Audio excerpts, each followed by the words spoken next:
All right, welcome back, everyone, to I Didn't Read Your Book. Today, we again do not have a specific podcast, but instead another episode of IDRYB Live.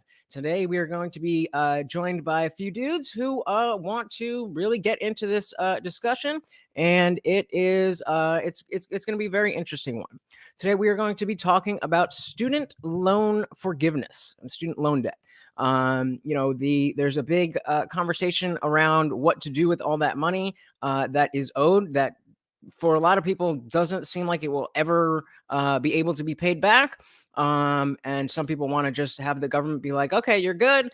Honestly, as somebody who has not, I was lucky enough to have my dad actually be able to pay for college. So that's something I didn't even realize how much of an advantage that was until after I graduated. But absolutely, that was a huge point of privilege in my life. And I understand that not everybody has that privilege. So I figured we would get into this. I have my thoughts, but I'm not super well researched in this, and like I said, I don't have any personal student loan experience. So first up, to help us out, you may recognize this guy. You've seen him before, the last IDRYB Live, IDRYB 06 or whatever it was, author of The Greater Man, Anirudh Garg. What's going on, buddy? Hey, good afternoon, everyone. Thank you for having me, Lutch. My name is Anirudh Garg. I'm the host of The Dialectic. I do podcasts on economics, MMA, and politics. And I'm going to be bringing my perspective into this. I'm in my last year of college, my last semester, actually. I'll be graduating. I had a scholarship, and my parents helped me for paying for parts of it. But for the most part, I didn't have to be burdened by excess student loan debt. So my perspective on this is a little bit different than most people who might be suffering, but I'm still very much in favor of eliminating student loan debt. That you might recognize, we have Jared S. Idle. He was also a previous IDRYB guest. Jared, how you doing, buddy? Trying to get over this COVID stuff, but Oh yeah, you got the Rona, huh? You got to say it right at the beginning of the stream. Awesome. You too. We were just kidding. No, just kidding. Glad to see that you are up for this one. We wanted you to join the last one, but you weren't able to join. So very happy to have you here. Thanks for having me. Just really quickly, you want to give us a little rundown of where you're coming from with this whole thing? Yeah. Jared S. Idle. I'm the author of Serpent of Eden, available on Amazon, and I'm totally against student forgiveness. I believe that you should be able to pay whatever you are obligated to do. Just like in my defense, I'm a recent homeowner. I got a 30-year loan to pay, so I take on that responsibility. So yeah, that's my position. Awesome. And a face that is not only new to you guys, but is new to me. We met in the chat of another stream, and we have Dr. Evil Genius. What's going on, Lutch? Nice to officially meet you, dude. How are you? Yeah, man, it's actually pretty cool. I like the platform that you kind of base your podcast off of. So I was just like, yeah, let's do this. Awesome. Very interesting article. So give us a rundown on where you stand, what are you thinking, and we'll jump right into it. Well, I'd say that my situation was pretty different. I didn't have a place to live during my college years, the years that I would have gone to college. So I don't have any student loan debt. I went the trade school route. But my position on student loan forgiveness is that it is not a zero-sum game. Interesting. Cool. So let's bring everybody back in. And so it seems like the two strongest points we have here being the fact that Jared, you just bought your home, and you feel that that is, you know, your responsibility, and that nobody else would, you wouldn't expect anybody else to, you know, take any part in that. And Anirudh, with you having your own student loan debt, I'm just wondering where what you would say to just the general, you know, if you would paint the other one as the opposition, how would you jump into that, and why do you think, Jared, why do you think you know, loans shouldn't be forgiven? Anirudh, why do you think they should? All right. So when I think about it this way, I think about investments in human capital. That is our investment in our population, our workforce, to make them more productive, more economically efficient, and to grow the economy. And actually, based off of what Jared said, it's not actually true that he's the only one paying for his house. Mortgages are backed by the U.S. federal government. And on top of that, interest payments on mortgages are tax deductible. So that actually means that people who rent are subsidizing people who own homes in order to make sure that more people can own homes. And we do this because it has a lot of economic benefits. It's increased community engagement. It allows people to build intergenerational wealth. And all of those factors that improve and will give people the American dream, we invest in those and create that structure of home ownership. Likewise, for how we spend for K through 12 education and have that subsidized and free at the point of service from the government, we should encourage the same thing for college. And on top of that, for those who have gone through college and are struggling to pay back, getting rid of those loans was a huge noose that we can remove off of young people so they can go forward and buy homes, start families, and engage better with the economy, rather than focus on repaying debt, which unfortunately is harming their ability to live the American dream. Interesting. Jared, do you have a direct response? I mean, that's a fair and honest point. I kind of look at it this way. You took out the loan, you did this, you did that, and this is just my strong point is I don't know too much about it because I actually went to a community college where I got a grant for 2 years through, I wish I could remember the one owner of a factory that was around my hometown. So I never got to deal with all that, and not knowing so much about homeowner loans and stuff like that. I don't know. I kind of look at it this way: you want to exceed into a profession, you don't have the money, you get a loan, and I look at it this way: that you really have to pay that back. And I think the interest rates are too high, and I think that's why people are between a rock and a hard place and trying to pay that off. So, yeah. So I don't know. I just think of personal responsibility, and in a way, and that's probably why I never wanted to go to college. And I know people that are $30,000-$40,000 in debt. I'm like, I was like, you could go that route, or you can go to a trade route where you're paying less but getting a better outcome. You know. Can I push back on that directly? Please. Okay, so if you look at it on a very surface view, when you say, well, you took out the loan, you pay it back, that I would agree with that.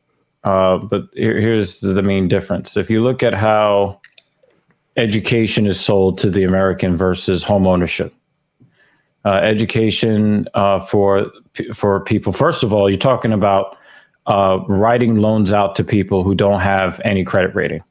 They're not even old enough to be allowed to consume alcohol. In some states, even smoke cigarettes, right? So, absolutely. So when you have these school advisors, these teachers that are telling you, well, if you don't want to sweep up garbage or take out garbage or do heavy, dirty labor, which would make you a loser, right? Doing these white collar jobs, then you need to go to college, and they don't talk about the cost of it. They don't talk about the interest rates. They don't talk about what might happen if you get this degree, but there's no money in the degree. They just say, go to college, and follow your dreams and all of this utopian trash. But when you look at how home ownership is, there are a lot of hoops to jump through, a lot of red tape.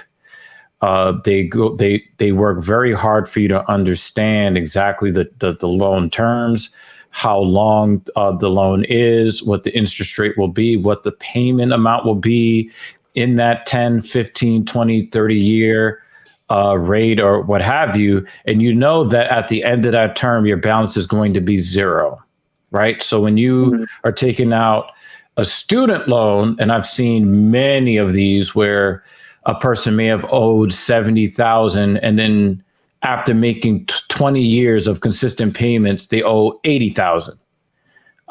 So Right. more to Idle's point, the interest rates are ridiculous and they're predatory. But I think the way that college is sold to the young person who has really no frame of reference to really understand what they're undertaking, they're just basically told this is a rite of passage that they Right. must undertake in order to become a useful adult to society, as if we don't need electricians and plumbers and all these other things. So Absolutely. I think that's why I said it's not a zero-sum game, because there are a lot of nefarious moving parts that are making some people really rich. And pay back your loan, but there are people that have paid more back on their loan than the original. And they already took out, right? Yeah. Yeah. So, just from that alone, you look at these people who are getting massively fucking rich off of the economic misery of the everyday American. I think that,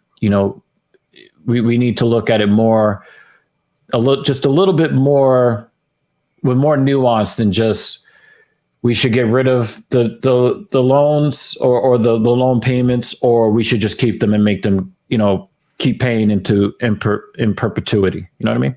I actually want to add on to that. There's one more thing that we have to understand. Student loans are especially nefarious because, unlike other types of debt, which you can discharge through bankruptcy, student loan debt never leaves you. And on top of that, if it gets significant enough and you miss enough payments, they'll start garnishing your wages and your Social Security to do that. That's what actually happened to my wife. Missing some payments, they started taking out of income tax. Yeah, so anything you make back in income tax, that goes right to them.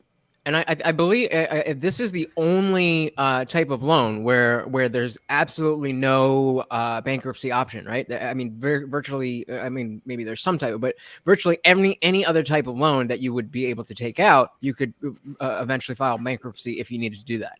What does that tell you? What does that tell you? If you look at bankruptcy law, and you have a loan type which is unique in that there's no protection from it. Someone had to lobby to make sure that law does not pertain to student loans. Right. Somebody is determined to get rich no matter what. Yeah. And I think so. Real quick, just want to on what Dr. Evil was saying before. Again, since Anirudh, you're the only one who has had experience getting these student loans, and you're the closest in age to that. How do you feel that? How well informed do you feel you were at the time of making these type of decisions? So I only pulled out a couple $1,000s of student loans, and that was only to help build my credit. I was never in the position where I needed to take student loan debt, but also before doing so, I had taken economics courses and finance courses in high school. So I could easily calculate these were going to be my monthly payments. I knew how to use a financial calculator. I knew these were my monthly payments if I took this loan. This was the interest rate. This was the forbearance. This was the ability to amortize that loan if needed. I went into it with a lot of information, and at least to my credit, my high school had a lot of courses in our senior year designed around explaining that process for kids. So very few of us actually went in blind. But I was also in one of the most affluent high schools in the state of Texas. So I was privileged in doing that. Many young people aren't there. And even a lot of people, once when they're older, they don't necessarily get that education in finances and math. So unfortunately, we build a story to a lot of young people that college is the future. And unfortunately, it's a very useful tool to increase your income, your lifetime earnings, and to improve your wealth, move up in social status. But we also don't very clearly explain these are the expectations for what to do in college, and these are the expectations for how you should pay for it. And unfortunately, because we're so poor at giving that messaging and educating children in general, it seems that the path to get educated is just going to cause a lot of harm, which at least requires federal government or state government intervention in order to correct. Can I add on to that? Because I like how Absolutely. you talked about Real quick, Anirudh, great point. I think you're getting a little white noise feedback while we're talking. If you want to just check your connections real quick. Yeah. Sorry, Doctor, go ahead. Yeah, it's a really great thing because I grew up in some of the worst neighborhoods of New York City. Okay, we're talking about the public school system. So when you talk about being in one of the more affluent zip codes or area codes in Texas, and you look at the quality of the education, just what they're telling the kids, right? When I came up through in the poor high schools and these kinds of things, they're basically leveraging your desperation as a poor person to say, well, look around you. Look at all these things that are going on around you. If you want to get up out the hood, then you need to go to college. And it doesn't matter how much money you take out in student loans. Look at how, the wealthy people are living. Look at how the white people are living. If you want to live like that, don't worry about how much the student loan is going to cost you today or tomorrow. Don't even worry about that. Just make sure you get a good education so you can get out of here. But then what ends up happening is you tell that to everybody in the neighborhood, and it's just a bunch of poor people with degrees. And now they're in a worse position than when they started. Right. And so to that point, we have Blind Bad here saying, so you need to be an accountant, or I guess that's what you're trying to say, to take out a student loan. And, for those of you who are not familiar with Anirudh, he is very well versed in econometrics, right? Is that it? Econometrics and statistics. And so this is your area. And so, the fact that you personally were well educated about this before you made that decision, do you feel like that is common across the nation? Or do you feel like that's a little bit more specific, A, to you personally, and B, to, as you described, your higher level education system? Yeah, so again, it's bonkers, but we shouldn't have the expectation that most people should know this. I knew quite a bit because I was researching it. I had mentors, I had guidance that helped me look through it. Many people don't have those resources, and often our messaging, our issue with college is that it's really a blunt tool. We just say, get into college, get your degree, and the rest will sort itself out. And that is incredibly irresponsible, because if you go to college and you take all your classes and you pass with your degree, you have done maybe 40% of the work you needed to do in college. The rest of the time, you should have been focusing on building social skills. You should have been doing internships. You should have been getting some sort of real life experience. You should be volunteering. There are other avenues that you need to do for investment into human capital that we don't explain to a lot of children, and we don't exactly make it easy, because unfortunately a lot of people have to work even through college to support themselves and then have to deal with horrible loan payments on top of that. We don't necessarily create the environment for that, for the intervention, for the accumulation of human capital. And so I was privileged in doing this, and I can recognize my own privilege here, but for most people, the common, I guess, the way that we've explained it to them is just not viable. We need to be better on our messaging from an educational standpoint. Right. And so I completely agree with you. And so, again, going back to Blind Bat's question, I think the way that I'm interpreting it is, again, if you are somebody who knew what you were getting into, and you're still saying, oh, well, okay, well, now I need help. And you're saying you didn't take out that much. We were talking about people who have tens and thousands of dollars. And these people maybe didn't get the same kind of courses that were offered by their school, and they didn't know to take the time to look into the ins and outs of it, and they took these loans without understanding what they were getting themselves into. And so the question really comes down to, to put it bluntly, whose fault is it? Are we saying that people who are young and maybe a little uninitiated are blameless, and that it's the media and the government and society telling everybody that you got to do this? Or are we saying, look, it doesn't matter who, it's your responsibility to understand these things. And if you sign a contract that you're taking out this much money, that you've got to follow through. Even if it's not a fair deal, you signed up for that deal. Yeah, so I actually did a video of this. You watched it earlier. I did a video on young men going into college. And I did an analysis of the different types of job opportunities you have. And going the trade school route, there are jobs that you can get. Plumbers, electricians, those are decent paying jobs. But across the board, the highest paying jobs are gate kept behind a university degree. So if we want people to invest in themselves and make the best possible future for them, we need them to do those jobs. That's software engineering, that's financial analyst, that's accounting. All of those jobs are incredibly difficult. It's very technical. You need a 4-year degree to learn a lot of it. And on top of that, those jobs are the parts of the economy that's growing the fastest. So the future for job growth is in that sector. So we have a huge demand for jobs there, not necessarily opening there. And we do need people to go into college to get trained to do those jobs. Now, it's possible to do that without going to college, but that's a monumentally more difficult task. Our messaging, for the most part, has been very haphazard because we explain these are all the benefits here, but we've been very vague about all the steps you need to do to get there and all the pitfalls you need to avoid, because 40% of the $1.6 trillion of student loan debt is held by people who could not finish college. These are people who have the debt, but none of the higher earnings to pay it off. And that's a bigger section that we should really be worried about. And that should be the primary section we should be talking about when we're discussing forgiving student loan debt.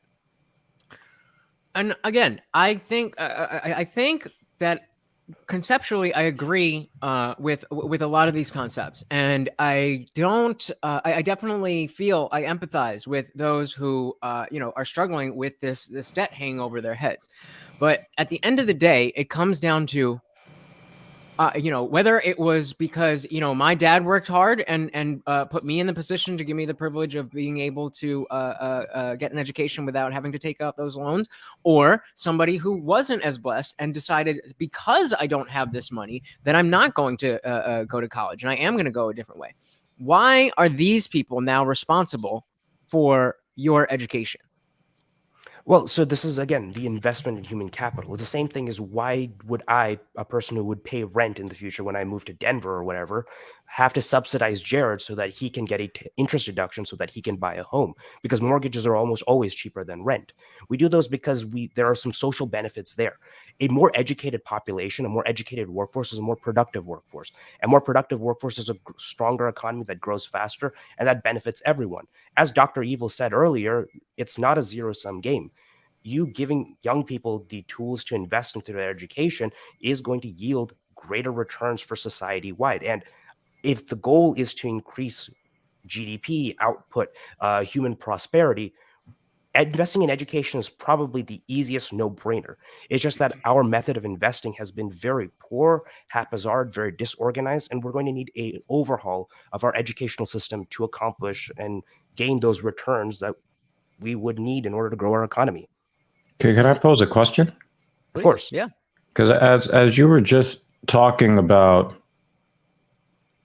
a lot of the ins and outs, like it reminds me that there are people who are complaining that the young people coming up, college enrollment, we got a little bit greater than 60% female, and a little bit less than 40% male currently in the colleges. And the women are complaining, oh, we don't have enough eligible men to date, blah, blah, blah. Right? So, but when you think about it, aren't they selling college education, which is a material expense emotionally? Because we as men, especially young men that have had to grow up under the roofs of fathers and father figures, look at things a little bit more logically. Okay, I'm supposed to spend how much money to do what job and maybe make what amount of money? Whereas, they're selling it to the girls like, oh, you can be a girl boss, or, you can be, I don't know, you can get sugar a baby. OnlyFans. Yeah. or whatever it is, you can be a girl boss. You can, you can dismantle the patriarchy by getting this college degree. That they're selling a very expensive service on emotional lines. And as we've probably kind of seen, society doesn't really let women hit rock bottom like that.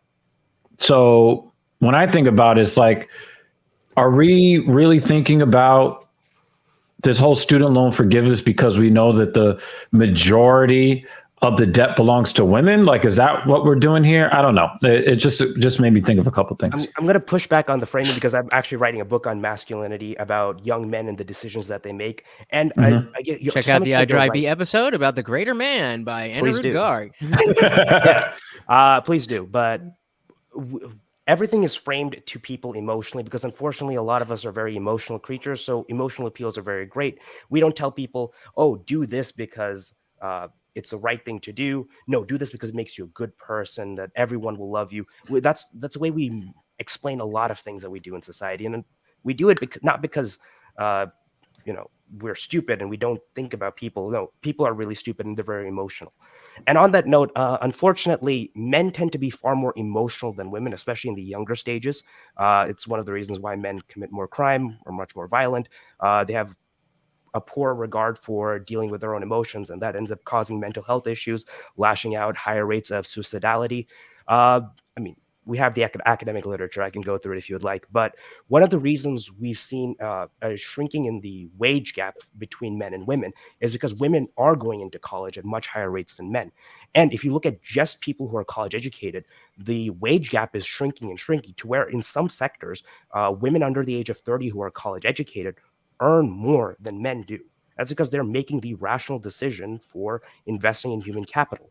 Now, I gotta ask you this question: Do you believe in the gender wage gap? I believe in. Well, I'm an econometrician who studied labor economics. There's a version of the gender pay gap that I believe in.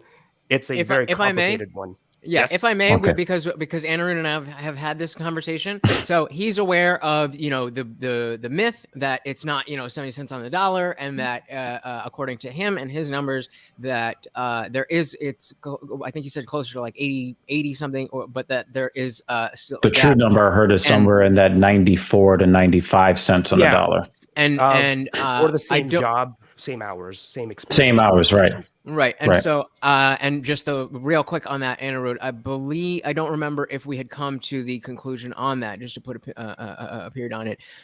Did you, do we agree that whether or not there is that gap, it is more due to choices, or is that gap accounting for all choices? That gap accounts for most choices. There are some things that, unfortunately, we can't necessarily know to full certainty, but we do know that there's a documented discrimination against married women and mothers. So unfortunately, like all else being equal, if you're a mother, you're going to earn less than a woman who's not a mother. Yeah, I'm not sure if I would phrase that as discrimination. If a person makes, let's say that they are a salaried person or they're an hourly person. Let's say they're an hourly person making $25 an hour. A single mother making $25 an hour is going to make less money than a man with no children making $25 an hour, simply because he's more available to work. It's not, per hour, they're making the same money. And I think that, if I'm a guy that has a different availability than another guy, he may or may not make more money than I do. It's not a wage gap. It's just that he's more available than I am. So the studies are looking at rates. So a person with all those qualifications, they've done studies where women putting the same amount of hours, the same productivity, and actually in some cases, they had to discount that a little because at certain sectors, women are far more productive than men, like software engineering, for example. Even after discounting that, it seems that there is a rampant discrimination against women who are married, even if they put in the same amount of work, same hours, productivity. So there is a discriminatory factor, which is, by the way, federally illegal, but still very much pervasive in employment culture. Well, it depends. Again, it depends on how you are defining discriminatory. And if you come from an equity perspective, where if it's not equal at the end, then there must be discrimination in the gaps. Then you're correct. But the point we're making is that it's not discriminatory. It's just like in the Scandinavian countries where everybody, I think it's wherever they I know exactly what you're talking about. Yeah, they always reference this where it's all about the choices that women make in professions. Yeah, and people naturally make those decisions to go into different areas. Women are more into the humanities and this and that and the other, and men are more into STEM and blue collar. And of course, there is overlap. I'm not going to make that caveat every time. But we're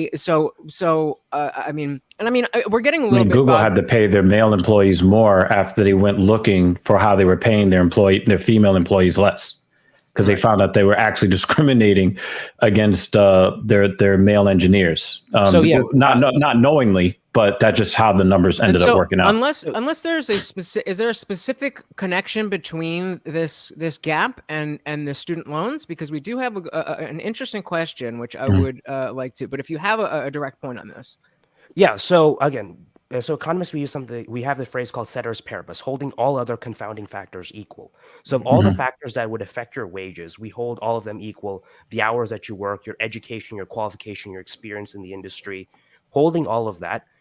There is a rampant discrimination against mothers, even if they are just as productive as their men. And actually, the Google example was great because Google thought that their firm also had that same issue. They didn't.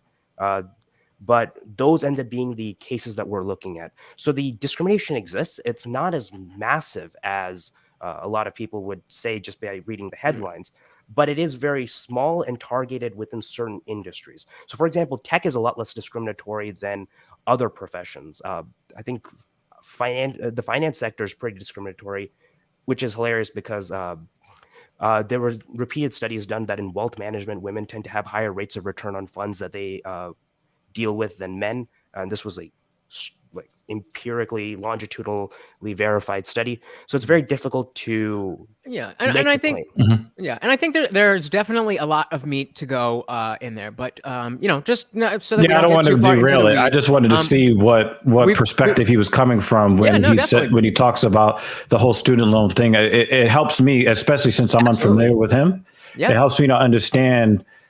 I can get a lot of information from little tidbits on what people say on certain things. We're doing great. I just, Jared, go ahead. Would the discrimination come from that women will more likely choose motherhood over like a career path? Is that how you see that, or that's how I see it. There is a pervasive sentiment about that. The issue is even for women who are not making that decision, they suffer from the same consequences as other women who don't. So the women who still choose for their career, they still suffer the same motherhood penalty as those who don't. So that's why the discrimination exists. It's kind of like men. It's kind of like men in corporate America. If they're unmarried, they tend to not rise as high because they're not seen as trustworthy. They pay a penalty for not hitting certain life, certain life milestones. It's almost like a certain status you have to achieve. Yeah. No, my econometrics professor actually had a joke off of that. He said that men experience a wage bonus whenever they get married. Women experience a wage decrease whenever they get married. So he told all of us with a straight face, men get married, women don't get married. And then fair enough. I think that's good advice. It leads to the collapse of civilization. Yep, right. It is what it is. So reining it back in a little bit, we got a great question here, and I feel like we would all agree, but I figure let's just answer. Blind Bet says, if you lose your job, which should you pay, the house loan or the student loan? Oh, so that's a tricky one. It depends. What are the interest rates on both? Depends on if you need a place to live. I'd rather pay a student loan. So, Jared, what was that? I'd rather have my home or live in a place than pay out student loan. And if you're in a place to refinance your home, that would probably be the first goal. Can you refinance a student loan? No, you can't. You can sometimes amortize them depending on some certain states. What does amortize mean? Amortize just basically means that you focus on paying off the principal first of your interest. Right, so you right. chunk it up and focus on paying principal, then interest. In some states allow that, others don't. It's kind of iffy. If you can refinance your home, do that to pay your student loan debts off, and then find another job, because your home loans are usually far lower interest rate. It's like, I believe 3.5% to 4% for most people, whereas student loans are like upwards of 7%, which is 8% I've seen. And by that, let us know if we are answering the question in the way that you meant it. And I would think, of course, because of all of the interest things that we're talking about, along with the refinancing options with the home loan, I would think any money that you could put towards that student loan, put towards it. But again, without the personal experience, I could see, okay, well, this student debt is insurmountable. And it's just going to be there forever. As long as I'm making some type of payment, they're not going to take anything away from me.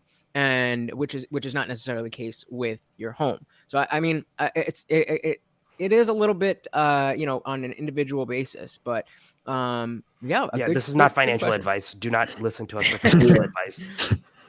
Yeah, if you're listening to anybody but Anirudh for specific economic advice from this financial advice, then I don't know what to tell you. But thank you for that warning.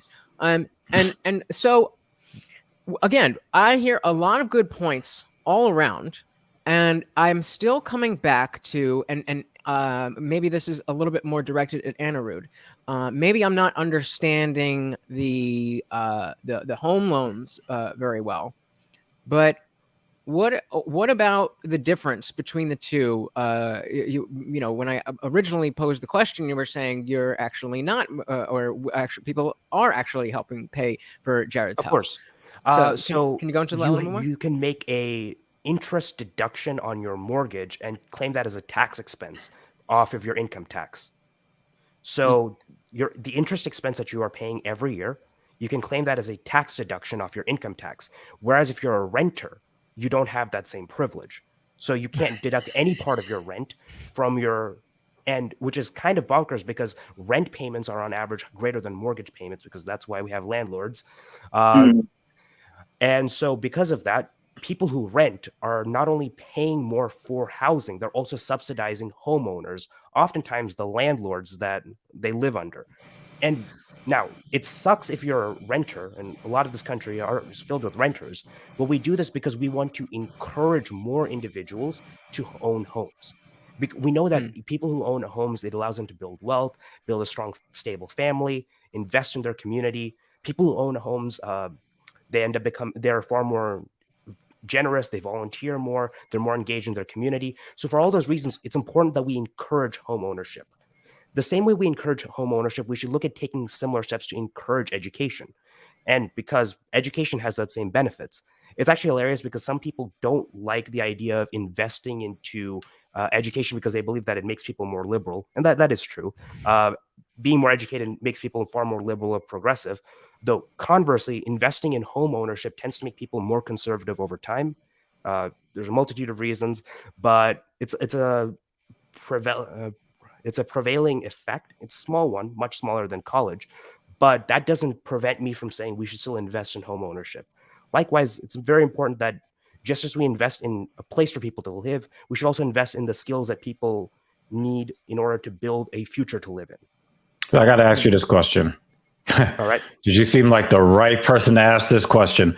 There is a lot of propaganda that's being put out in the media, specifically the business arms of certain media conglomerates that seem to try to ingratiate people towards accepting that not owning a home is better than owning a home. Oh, there's so many benefits to renting and all these other things. Now that you have a lot of these hedge funds buying up, single family and 2-family homes throughout the country. What do you think about the kind of rhetoric that is out there that seems to try to change hearts and minds, young hearts and minds, to think that, home ownership is more complicated and more expensive than just renting, where you have the freedom to just go wherever you want and all this garbage. You'll own nothing and be happy. For most people, home ownership is probably going to be the best option. If you're younger like me, and I have certain goals, but they involve job hopping a lot. So it'll be very unlikely that I'm staying in one state, much less one city for a long period of time. So home ownership is going to be very unfeasible. Otherwise, I'll just be opening up and buying a bunch of houses and stressing over finding tenants to help me pay for them and just becoming a national landlord of some sorts. That would be what I have to do. And that does not seem like a bright future for me. But for some certain types of lifestyles, it is more beneficial to rent, especially if you're moving around a lot. But for the vast majority of people, if you're going to be staying in one area for a long-term basis, investing in home owning is there. And I by no means am going to defend the media. I think the media is very irresponsible in the way that they message things. Both mainstream and independent media are terrible. I'm very anti-media. Read papers on economics, read journals, read scientific studies. Don't listen to the media. That's my general advice. And I mean, again, this was the last topic, but not everybody has the time and even skill to be able to do that any better than the people who are reading that or disseminating that information. And so, again, just real quick, I think it is important to, if you don't have the skills to dive into a study on something and understand what you're reading, to find somebody who you can trust that would be Anirudh. Yeah, that'd be this guy right here. Every video I've ever made, I have put links and sources in the description. Do not trust me. Read stuff yourself. If you don't have the skills, build them. Do not never let yourself be weak and at the mercy of someone else's intelligence. Never. Absolutely, a good point. So, Anirudh, would it be fair to say that if you are in favor of student loans being forgiven, that you would advocate for more of this type of forgiveness, for lack of a better word, when it comes to other types of loans, whether it's a business loan or a home loan? So generally speaking, investments into human capital, things like medical debt, definitely. Investments in so it depends. There are certain types of debt that we can deal with pretty easily. So business debts, because corporations are LLCs, they're limited liability. You can take debt from them and they're separated from the owner's debt. They're actually designed to be able to take lots of debt and go bankrupt. I don't necessarily see a need to, if you can find some like economic analysis on this that shows the net present value and the benefit of doing so, I could be moved. I don't necessarily see in the economic literature a reason that we should be more forgiving for corporate debt, given that it's already one of the easiest to discharge. For medical debt, I definitely see that, because unfortunately we live in a country where getting sick makes you go bankrupt, and if you're sick, it's harder for you to work effectively. So it's like it's a trap that you keep falling into further and further. Those types of traps, those cycles are what I want to try to remove. Those are issues with investments in human capital, education, and health. Those would be the first priority. We have limited resources and infinite wants, the axiom of economics. So we should focus on those that provide the most immediate benefit to individuals and to society and to America. And then after that, we can, if we have money to go around, sure, we'll throw it around to random businesses and invest in developing businesses in poorer communities.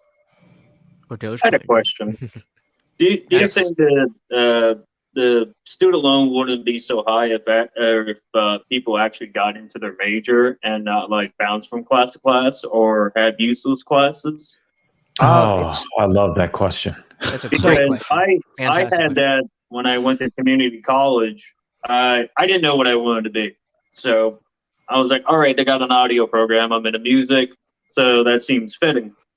So I did the intro, DMP, digital media production. And then for, 1, 2, 3 semesters, I couldn't get my major and been taking all these useless classes. And eventually I ended up dropping out. And I'm like, I'm done with this. I don't want to deal with that. So for somebody that just goes in blindly, I don't know. Yeah, no, that's a great question. I mean, same here. I got a degree in psychology, and I went into going down the road since 8th grade. I wanted to be a therapist. 1 month after graduation, I got into an internship, and I was doing that. I was like, holy crap, this is not for me. And now I'm a dog trainer. Oh, well, I can sort of understand that. I got an internship as a software engineer. I realized I did not want to do that. But No, so one of the issues that we have, to answer the first part of your question, is it that a lot of people, so the average time it takes for people to graduate with 4 degrees is 5.5 years. Some people like to point that the reason that people like major switch is contributing to the student loan debt crisis, though I'm not sure of the meat of the literature in higher education or economics that showcases that. Most of the time that people take longer to graduate is because they're working jobs, taking semesters off to pay for the rest of their college. So that's usually a prevailing trend. The biggest impact is that a lot of people end up dropping out. 40% of our debt of the 1.6 trillion is held by people who got into class and dropped out and could unfortunately don't have the means to pay back their debt. Major switching is sometimes an issue. There are some universities that don't even require to declare a major until 2 years later. And like with most cases, there are only a certain number of classes that would be pertinent to your degree. It's one of the reasons why getting a master's degree in like a highly specific field is incredibly NPV positive. I'm actually considering doing one in machine learning just because that would help open up a lot of doors if I ever want to become a data scientist. But concentrated classes do have their benefits, but a lot of universities see themselves as like creating a strong academic foundation. There are some genuine benefits to that. We don't just want college to be only job training. Although for individuals who are more career focused, colleges need to do a better job leading people to the jobs that they need. So yeah, I think the major hopping is an issue in the individual level, and it's bonkers that we expect a 17 or 18-year-old to know what they want to do in their life. But for the most part, that system is not the biggest issue. And if there are issues, if more research comes to light, I'll definitely change my mind. But so far, it seems like the bigger issue is just getting people to graduate and while in college, investing in skills that would help them be more marketable in the job market. And so I wonder where, Jared, in asking this question, is it that you're because the way I interpret it, the question, the subtext, if you will, is that if people were taking out these loans, going through, whatever their degree is, getting a job in that field, and then we wouldn't have this issue. And so, relevant to whether the government should step in here, and is the way that this is marketed to kids. I mean, is that kind of where you were coming from? Yeah, that's kind of where I was coming from, because, like I mentioned before, with the thing that happened to me and just taking useless classes. Obviously, I didn't get I had a grant and didn't have to pay for college, but I could see how, like, over here seems nice, over here seems nice, and you're just taking all these courses, not really finding yourself, and then you realize you're too much in debt, and then you have to drop out and somehow try to pay for this thing. Mm-hmm. And that's kind of where I was going with, like, I don't know if there's data on it, where if this is the case, where people want the student loan forgiveness, that would be something I'd be kind of interested in looking into or looking at, if anybody has that. Yeah, but yeah, I don't know. Obviously, sometimes you know what you want to do, and sometimes you really don't, and you just like hopping back and forth. I think you make a really great point, Idle, because how do you know that something is not for you if you're stuck in some fucking prereq class you don't give a shit about? Yeah. Like, you had all of these visions of being able to do the thing that you're passionate about, and before you can even solidify or reinforce that passion, here's some bullshit class you don't give a fuck about. And it really reminds me when I was hearing Anirudh talk about his him going through the psychological motions of trying to figure out what he wants to do with his life. There's somebody that intelligent who is that analytical is, that indecisive, because if you are talking about the rest of your life, you only get one. There's an added pressure there that people, especially that age, just may not be thinking about. They may not be thinking, wow, for the rest of my life, I should be doing this. I think that by the time they have that thought, it makes them less sure about what they want to do. And then, introducing some prereq 101 class that has nothing to do with your chosen path in life, I think that it can kill your joy, it can kill your passion before it actually has a chance to take root. Yeah, no, I definitely agree. Yeah. I think that the way that college is structured, they're trying to attain the higher goal of making someone well-rounded. I just don't know if that's possible. I think for the most part, we're all different people with different talents and different ways of processing information, but they want everybody to follow the same fucking formula. Yeah. But we also live in a country where 54% of the population is at a below 6th grade reading level. So we have high expectations for people that they'll be worldly and learned after a 4-year degree. It seems that metric we're failing. Would it be more beneficial if colleges focused directly on career engagement? Possibly.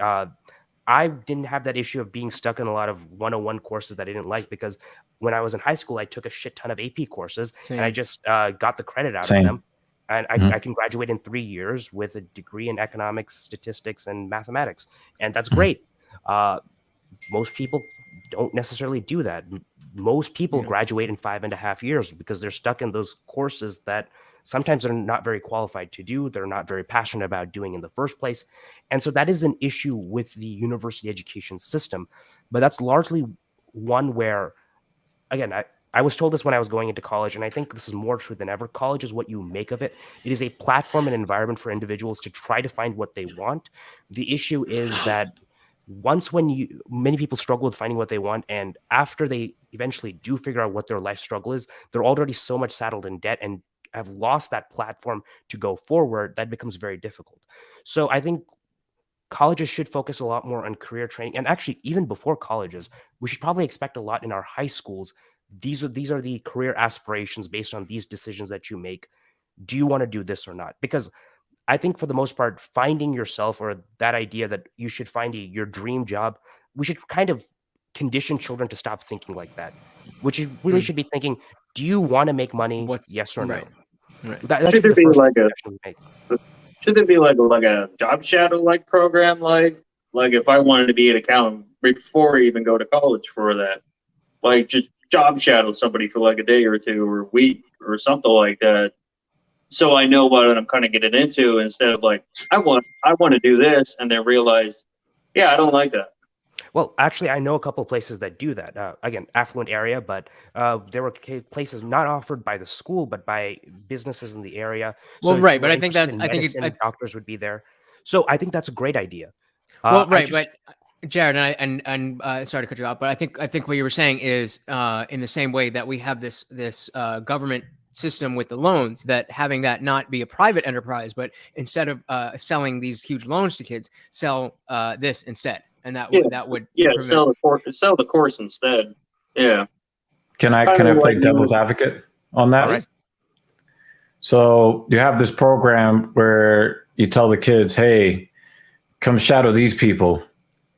We know we need nurses and doctors, right? Hey, we want to shadow these nurses and doctors while they watch, 75 people die every day from the Rona. Is that going to make somebody want to be a nurse or a doctor? That might steer some people away. If they want to be a nurse, absolutely. The situation. 100%. Absolutely. I believe that if that person really does want to be a nurse, then that will help them. And if they don't want to be a nurse, then getting in there before they take out tens of thousands of dollars would be a really good idea. Mm-hmm. And I think this is a great conversation, and I really like the ideas that are being thrown out. But I feel like we are missing a piece, and we've been talking about the people, more generally when we're talking about the people who went to college and didn't do this, didn't do that, and people who took out loans, didn't do this, didn't do that.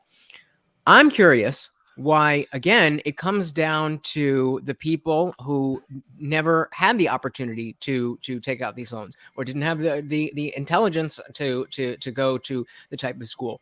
Whatever the situation is, once you have your degree, I think we would all agree that you are in a better status for in terms of making money and getting jobs than those who don't have that degree, right? Not always the case. It's just simply, I know a lot of it's not always- people that with degrees that make less money than I do, and I don't have a degree. Right. But that's the point I'm making is like perceptually, there's the status there. Right. And so, Anirudh, No, so actually what you're saying is actually true on average. The people who would be benefiting from student loan debt are people who are earning far more. It is a regressive program, unfortunately. That doesn't mean the benefits of growing the economy aren't there. It is a benefit. It is a program that disproportionately helps people in the top 25% of society. That is unfortunately the truth. And it puts that help from the lower 75%, correct? And some people would say that's by design. Like they want to keep the caste system exactly the way it is, to provide extra obstacles so that people will stay in their classes.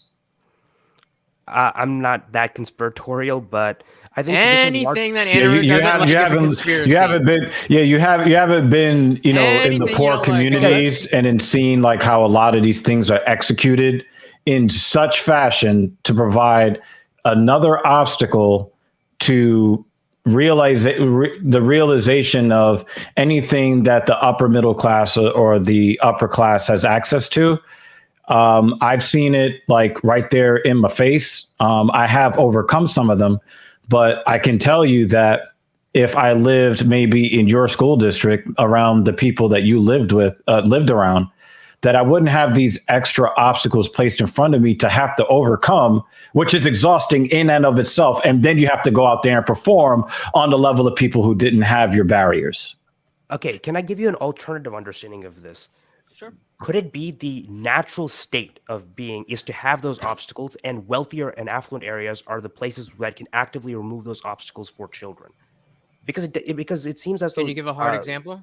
Of course, something simple as. I'll give an example. What Jared gave with job training. So, if anyone in my community, I'm in the Indian community in North Texas, we are incredibly interconnected. I know at least I can throw a rock into a party and I could hit 5 doctors. I could hit 5 different software engineers. We're all close knit together. So if any one of us has an issue, like if there's one kid who's like, I don't know if I want to become a doctor, there'll be like 5 doctors who raise their hand. Well, why don't you shadow me? We can learn more stuff for that. That is the community, the affluent community, moving obstacles away so that you can enjoy that. Whereas if you're someone poor in the inner city, in a poor area, maybe even rural North Dakota, you don't get those options. But those options but the options weren't taken away from you. They just were never given. So I think, and I know, I think you're correct. But the even the way that you framed that is, oh, why didn't you do this? Well, coulda, shoulda, woulda. That doesn't really help me now. I didn't know you before, and I'm an Indian person. My dad's a doctor. I don't fucking know any well, that's not true, but. I don't have people that would just like reach out and be like, hey, come shadow me and we'll do, in the kind of way that Jared was talking about. Well, I'm in a relatively privileged position. Again, I hate that terminology, but. Well, one of the things I will tell you is that your local school district's budget is based very much on property taxes. And if they have programs or they have policies that raise the home values in your area to a certain level, your school system is going to have access to things that people in poor school districts don't have. You need to look no further than New York fucking City. New York City's education system has a way where the affluent people who are almost always overwhelmingly white, South Asian, East Asian, overwhelmingly. They try to draw the school district lines in such a way to keep the poor Black and Hispanic kids out of those schools. They draw up the lines like that on purpose. And they want to make sure that they keep certain people out of their neighborhoods because they believe that if you get a little bit more integrated racially, then it's going to bring the property the property values down, and then all of the other benefits you get with that also kind of start wasting away. There's a reason why redlining is officially, and I just say officially, illegal in the United States. But the policies are still very much in effect. The way that they do the lending, the way that they do home appraisals, there have been tons of stories coming out where if it's clear that a black person owns the house, they're going to appraise it for a certain value. But if they remove all of anything that anybody could think a black person lives there, then the appraisals goes up by tens and hundreds of thousands of dollars. So we're not talking about the obstacle of, well, my kid is having an issue, we have a community to address the issue. We're talking about actual real obstacles placed in people's way. We do not want you to buy this house. We are not going to extend you a loan. They're going to keep you out of certain neighborhoods. When we do have an integrated city like New York City, we are going to make sure that we draw and redraw the district lines to keep certain people out of our schools. Mm-hmm. These are the kind of things that I'm talking about. These are the things that I witnessed growing up.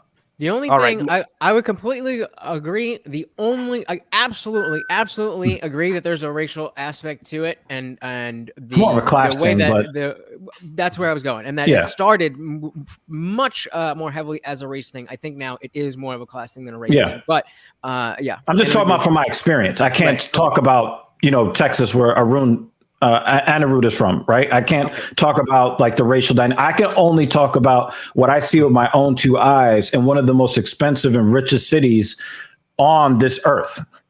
Yeah, I think I should offer a clarification because you did point out that the phrasing was a little irresponsible. It's not necessarily a conspiracy. So, for example, NIMBYism is not a conspiracy. Those types of actions, not in my backyard. The idea of segregating, preventing integration, that is very common in California. That's very common in New York, and that is not even a conspiracy. That's been well documented. We have tons of academic literature on this. But what I'm talking about is necessarily the intent. They're looking out for their own self-interest, and unfortunately, they're not doing a very good job because integration has been proven to increase economic productivity for everybody.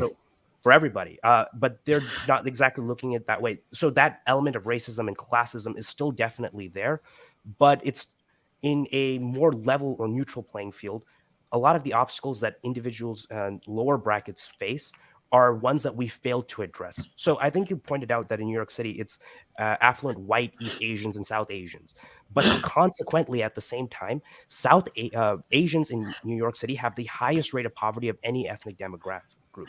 That's because when we focus on like certain types of Asians, as Chinese Americans, Korean Americans, Japanese Americans, a lot of Asian Americans aren't focused on. Those are Vietnamese. Those are Laotians. A lot of individuals who don't necessarily have the language services that are there, the community support that is there. So even in a situation like that, it is very much classist, but it's largely due to a strong in-group preference of a certain class, instead of focusing on upward mobility for all. So if there's some sort of dark back room where people are forcing these inequities to happen, that would be a conspiracy. But is it fair to say that when these people in power don't care about the suffering of individuals on the lower classes? That is entirely true. Yeah, so I agree with you 100%. But I don't think they're like in the back room, like, let's try to keep these N-words down, right? Yeah, I don't think it's like that. They have their implicit biases that they walk around the world with, and they just act on, they just act on things through the way they perceive the world. And it just so happens that people that tend to look a certain way tend to not get looked at the same way as some other people. And it's just the way it is. And so, it's totally natural for human beings. So I'm not saying that there's some evil shit afoot with that. And so that brings us back to the question of all of the issues, the very valid issues that we've brought up with these people who have student loan debt. Why is it the top 20, these top 25% needing help from the bottom 75%? So can you rephrase that? Because I'm not sure exactly where you're going with that. So earlier we were saying how all of the issues that we talked about with the college students and taking debts and the marketing and all of that stuff. With all of that being said, the people that we're talking about are still better off than in this context. We're talking about having a degree versus not having a degree, than those who don't have a degree and have higher earning potential than those who don't have a degree. Yet the position is that those top 25% should have their loans forgiven, paid by a spread across the taxpayers, which is mostly the people who don't have the earning Is potential. it really being phrased that way, though? I mean, I'm just using Anirudh's numbers. It is a very regressive policy. Unfortunately, the very, very poor individuals will be paying for wealthier individuals to have their student loan forgiven. That is just going to be a reality of any. So why is that okay? But I'm saying, how is that even possible? Like, how does the system run that makes it happen that way? So Anirudh took out a loan, right? He now he owes that money back. So if the government was to forgive that loan, Anirudh doesn't have to pay it back, but the government's still going to get paid back. It's just going to come out of all of our taxes. So now all of us are paying for Anirudh's loan. Mm-hmm. That's what student loan forgiveness is. It's saying, okay, all of you guys that took out loans and went to college and got your degrees, now that you have your degree, you have your education, you have your social college experience, all of the rest of the population who didn't get that experience, that didn't take out that money, that didn't spend that money, now we all are going to share and help pay for what you bought and what you did. There's also one more dimension. I get it. There's one more dimension, which is the people who have the most debt are also the people with the most degrees. That's people who decided to do 4 years of bachelor's, then a master's and a PhD, Doctorate. maybe an MBA, doctorate, medical school. So those are the individuals who will have the most debt. So if they're the ones being forgiven, the people who have the most affluent jobs, even lawyers, they're the ones who are going to benefit disproportionately. Now, right. I do have a little bit of a cynical view on that. I mean, as you should. Is it bad that happens when you look at the fact that the United States military pulls out of Afghanistan?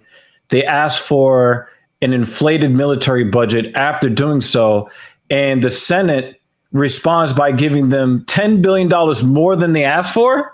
Like, for me, I'm just kind of like, is it so bad that we pay for some student loan stuff instead of more means of wiping human beings off the earth? It's not an either or. We don't have to pay. Both of those are those his are both. Point is it's an either or. His point is that it's not an either or, that we kind of do have money to just throw around at anything. So it's not necessarily we don't lose anything by forgiving. Okay, so let's not throw it at people. Let's not throw it at people who have paid for a service and gotten that service, and let's also not throw it into wars. Why don't we throw it into the new thing now is infrastructure? What about infrastructure? What about fixing these issues in the high school that will prevent people in a lower class from having to pay for the higher classes education and position in society? I mean, I agree that all this military spending is terrible, but that doesn't mean that since we're spending bad money over here, we should also spend bad money over here.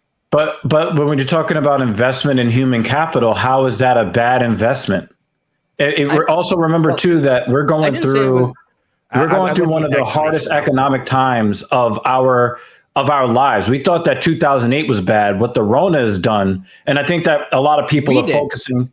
But the people that we're talking about have just been hanging on to the same debt. They've been doing, they've been making the money, because of the debt. They're not pocketing that money, but at least they're making money. They're advancing their careers. Meanwhile, most people are just working their day-to-day job. But I think it still provides economic stimulus in a way that a lot of people may not be associating with it. When you talk to people who are making $100,000, but they're making several $1,000s a month or however much they're paying, and some of them are not making any headway. Again, going back to Jared's point, the issue is that the interest rates are way too high. There should not be people who have a higher balance 20 years later when they've been making consistent payments. That is insane. I agree, but that's why I think when we talk about zero sum, how about this? How about we don't wait before if I wasn't lucky enough to have a dad who could pay for me to go to a private university, then I would have saved up money, gone to a community college, saved up more money, and gotten my 4-year degree at a state school, and I would have done it that way. Is that not an option for everybody? I went to Rider University. That's a private school. In 2008, it was $43,000 a semester or a year. Probably a year. Probably a year. And I had people there who friends there who didn't come from the and I mean I didn't come from like a rich background, but my dad's a doctor. We had money. And I had friends who in the hood we would say you were rich as fuck. Well, it's a matter of perspective. Right. But and there was people who are not in that position and taking out the loans to go to a private university. And so it's not like you either had to take this money or nothing. You could have done something else. You made the decision to knowing that what it was. And we can talk all about how the marketing is terrible and this and that, and the interest rates are too high. There's also a hierarchy too. The name on your piece of paper is considered to be more substantial than the name on somebody else's piece of paper. I'll read directly. My second wife, I asked for her perspective, and this is what she had to say, which I thought was really, really interesting, because I asked them both, but only one responded. She says, school tuitions are becoming too expensive unnecessarily, which is something we haven't talked about yet. And YouTube video is becoming way more educationally effective. Not sure why school graduation documents or certificate is any more important. I feel that's just systemic waste for someone who can afford. Since I'm a reaching graduate, she just got some sort of tech degree, an associate's from Parsons. If you know, it's an expensive ass university here in New York City. Since I'm a recent graduate, it might be the current status. So I've been saying, don't go to university unless you are super serious about certain study, which is pretty much what Anirudh and Jared said, right? One of the things we haven't talked about is the fact that because it's so easy to just give an underage kid who has no credit history a loan, they're jacking up rates left and right. And it's like, you're not offering anything substantially better than what was offered in the 70s, 80s, and 90s. Why is college education going up at thousands of %, like in very relatively short periods of time? Because we would not be talking about these crazy student debt if, like you said, your private school was what, $43,000 a year. What was the tuition per year at that same institution in 1990, in 1970? Right? So that's part of it too. And the reason the prices are going up is because these loans are just being given out. If people had to pay it out of pocket, then the schools would not be able to charge that much, and people would be like, "Well, I can't afford that. Make it cheaper. I can't come to your school." But because the government's just saying they'll foot the bill, they're like, the schools are like, "All right, well, since the government's paying for it, let's just jack it up." And now that it's been jacked up, and individuals can't pay it. To your point, Dr. Evil, it may have been a feature, not a bug, that eventually, since these people will just jack up the prices so high, nobody will be able to pay for it, and then we'll just spread it over. We'll take these 25% of people who are taking out these loans, and we'll just spread it across the rest of the nation, regardless of the student loans federally backed. I thought that there's a pretty substantial amount that are privately held. So all that you gain from FAFSA, those are federally backed, right? So which I believe should be about. I'm not going to give a hard number, but it's a big, at least a plurality, if not the majority of student loan debt is federally backed. Right. So some of it is privately, and they're getting rich off of the backs of people who just can't get off the hamster wheel. Yeah. And so I want to pose. I want to pose this. What if, we've just been talking about, the interest really seems to be the sticking point. So what would you think about stopping the interest? Maybe even completely getting rid of back pay interest. Whatever you took out, maybe there is some small percentage, but whatever you took out, that's what you pay back. If you paid more than that, then you get that credit back. That's exactly how I see it.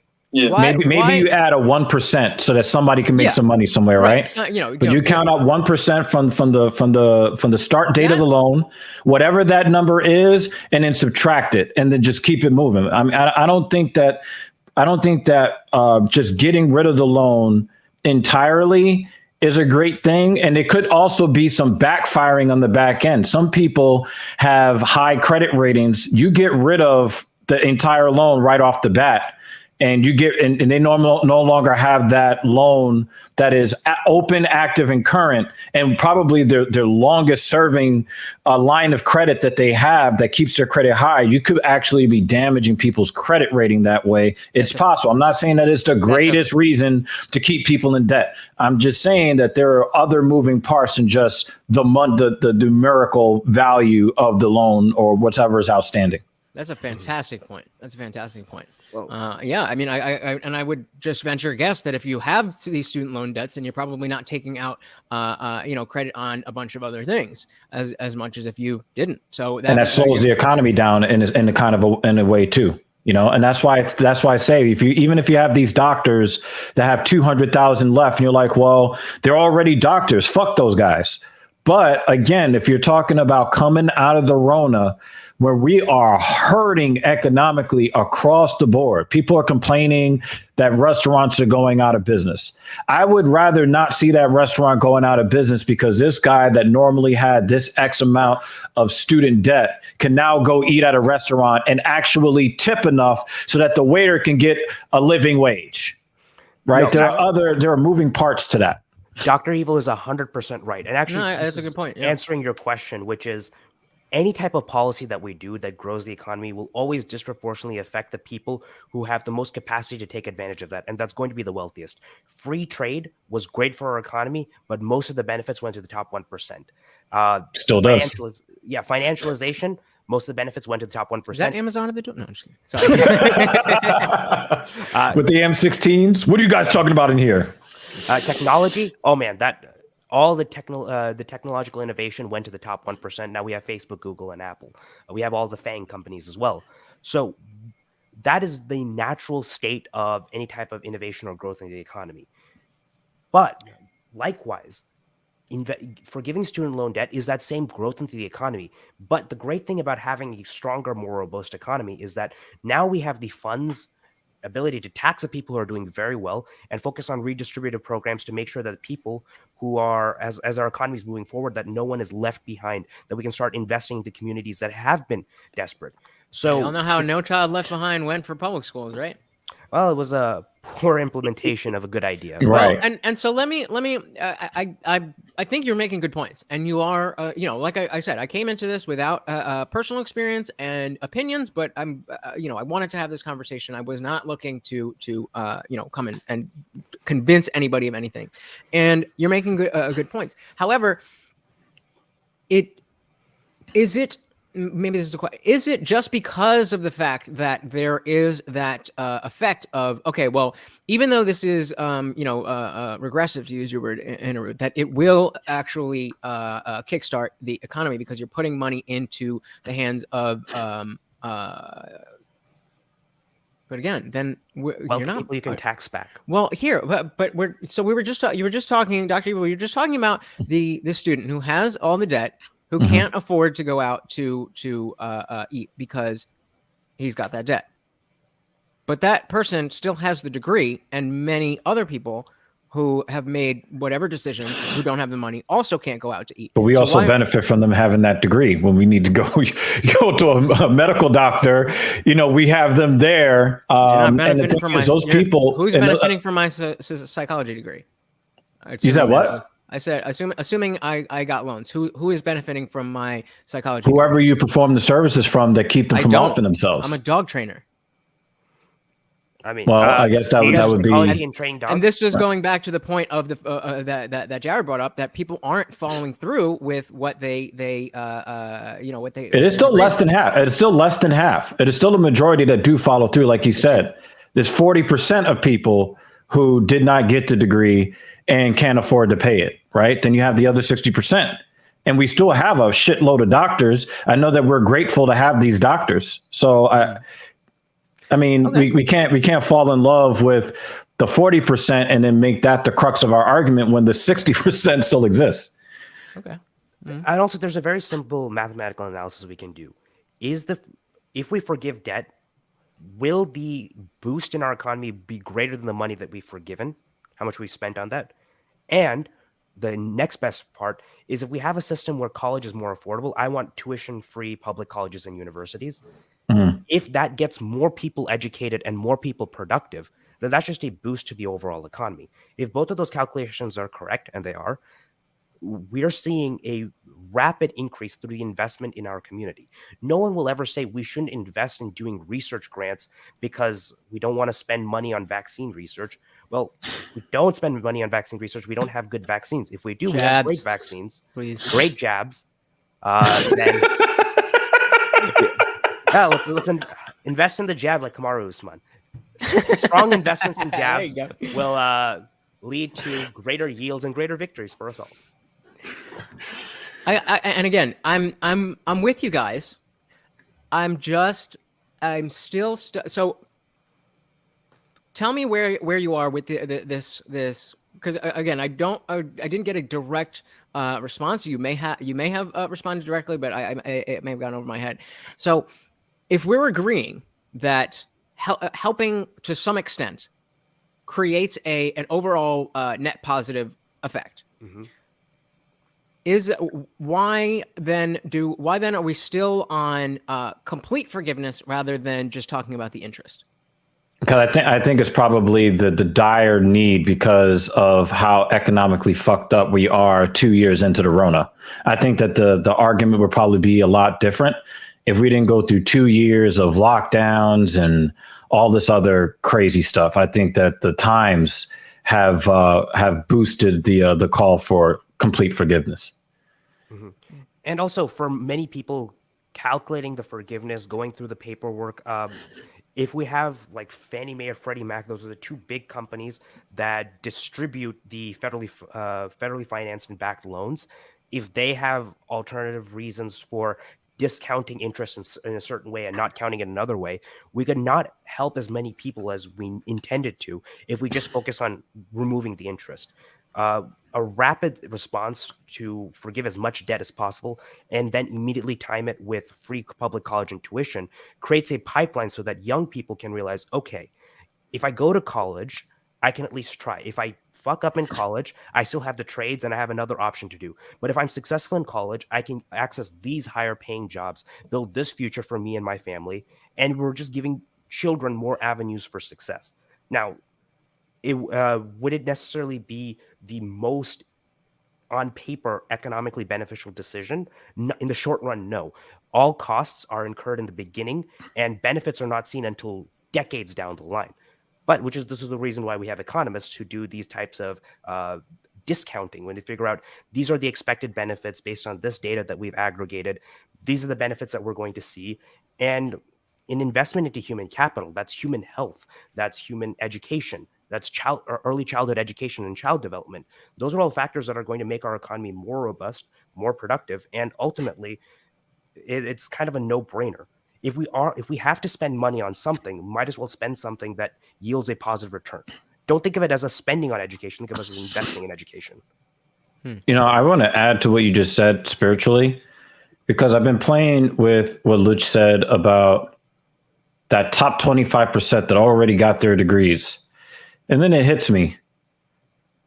Don't we too often frame possible solutions to help people in a negative light because it helps a small group of already privileged people, right? Mm-hmm. Like if it does help the top 25%, okay, that wasn't, but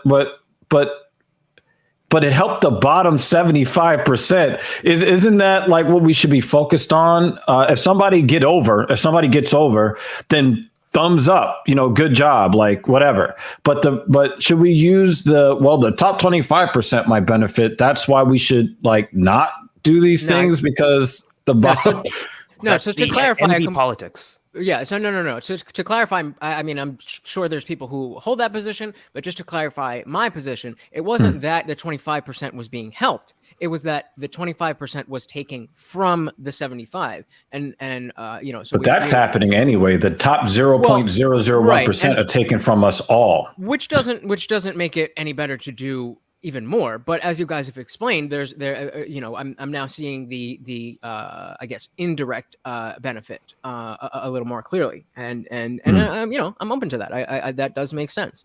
So what about the concept of changing things going forward in whatever way we do that, and so that it doesn't create, because again, I take your point about the 40% of people who didn't follow through with whatever, and that nobody's benefiting from my psychology degree, so that if I did have loans, then why should all that stuff. Where do you guys feel on saying we're going to start giving out loans that will have this bankruptcy option, or we will start today with getting rid of interest payments or any of that? But in the past, it is what it is. Well, first I'd say that who says that people are not benefiting from your psychology degree? Look at what we're doing right now. You brought us together for this panel. So who's to say? I mean, yeah, it's not a direct value, but a lot of the value from the things that we learn, we apply them in seemingly in ways that are seemingly unrelated to whatever it was supposed to be. So I just want to kind of put that out there. Well, thank you. I appreciate that. Well, actually, Lutch, great thing about what you said is, if we just do something going forward, and I think that there are issues with just going forward because it doesn't fix a lot of the inequities that exist right now, and going forward is not necessarily enough. So, for example, there are many people who are straddled with student loan debt, and that's the reason why they're not getting married, they're not buying houses, they're not having children. So, even if we just help people now, the children of the people who are not helped now are going to be in a very different place than the people that we help now. It's creating artificial segmentation and classism, which seems unnecessary. And in terms of actually paying for it, one of my favorite plans from the 2020 election, this was Bernie Sanders's free college plan. He was planning on raising $1.8 trillion to pay for the elimination of all student loan debt and for free public college and tuition. And he paid for it with a tax on HFTs, high frequency trading algorithmic companies on Wall Street. We're talking about tiny fractions of a penny per transaction. And on top of that, that has a great benefit of reducing market volatility. So the stock market is a little less crazy. So there's another benefit there to that plan. But there are ways that we can pay for this that do come from the people who are most helped. So in a sense that if we do this policy, we are able to pay for it, and the people who are benefiting disproportionately will pay for it. So it seems like the only reason not to do this plan would be if for some reason you don't necessarily want like upward mobility, or you don't care about economic growth. That's just the way it appears to me, which I would hope that everyone on this panel at least likes the idea of a richer, stronger America. I would hope. But we live in a country that pushes richer, stronger individuals. We don't really care so much about the entire community. We care more about, well, how can I climb the ladder to be as close to number one as possible? Like, that's a cultural issue. Yeah, we are a little nearsighted with that because the way that we become bigger and stronger individuals is by having stronger communities to support us. So we do have sometimes a myopic view of viewing that. But I mean, I would argue that's a chicken and egg thing, because you can't have a strong community if you are not a strong. You can't be part of a strong or contribute to a strong community if you're not a strong individual. I can tell you from somebody who's from a fractured community that was strong 50 years ago, it's not that much of a chicken and egg thing. There are a lot of different factors that take a strong, tight-knit community, and then you just kind of salt them away at the seams, and you can just watch the progression. Like, a lot of people don't understand that when they introduced welfare to the Black community, I can only speak from my perspective, right? When they introduced that, they said, well, if you're struggling economically, we'll help you with the cost of housing. We'll help you with the cost of food, but you got to get the man out of the house. If you don't have a strong nuclear unit, then you don't have, it's like I'm in fitness, right? If you don't have, if you have a muscle belly, but the actual motor units, the individual muscle cells are weak and they're fraying and they're breaking down, right? How can you say that you can have a strong muscle belly that's going to give you the kind of force potential that you're looking for, right? The nuclear family is like the cells within the muscle. If the nuclear family is weak and you're doing things to weaken the actual cells within the muscle, well, guess what? The muscle is not going to have as much force production. It's not going to stick together. You're not going to get as much output from the entire unit. So, I from just looking at it from my point of view, and all of this pushing against men and women being together and pushing against marriage and pushing against, the nuclear family and gender roles and all these other things. When you keep pushing against those things and weakening the fabric of the family, well, that's going to fuck the community. And you can just kind of see the progression of that. And now it's every man for himself now. No, you're definitely right. A lot of our policies have been focused on, unfortunately, they've been very means tested. So we want to say, we want this policy to only help single mothers. Unfortunately, you're creating a situation where being a single mother is now incentivized. Is more beneficial than being in a family. So which is why golden parachute. Which is why oftentimes there would be families that would just divorce. They would still stay together, but they would be divorced just to claim tax benefits. So that's, again, poor public policy. And I guess the people that I looked up to that wrote those policies, they're very much to blame for that. And that's something that people in public policy, in political science and economics are going to have to reckon with and try to fix. That's their responsibility, our responsibility to fix. But likewise, we should always take the initiative that, okay, we have this information. This is where we have failed. We should try to keep going forward and trying to fix it. There seems to be a lot of opposition to trying to fix it now, which I think is a little disappointing, because now that we have better understanding for how to structure these types of welfare policies, the vigor to go after them and try to fix these resolves that was there in the 90s and the 80s isn't there anymore, which is a little disappointing on my end. No, that's. I mean, you guys are definitely changing my perspective. Jared, I'm wondering where because you seem to be, out of the four of us, the one that was most strongly against the forgiveness, and I'm wondering where you're standing an hour and 31 minutes later. Did we change your mind?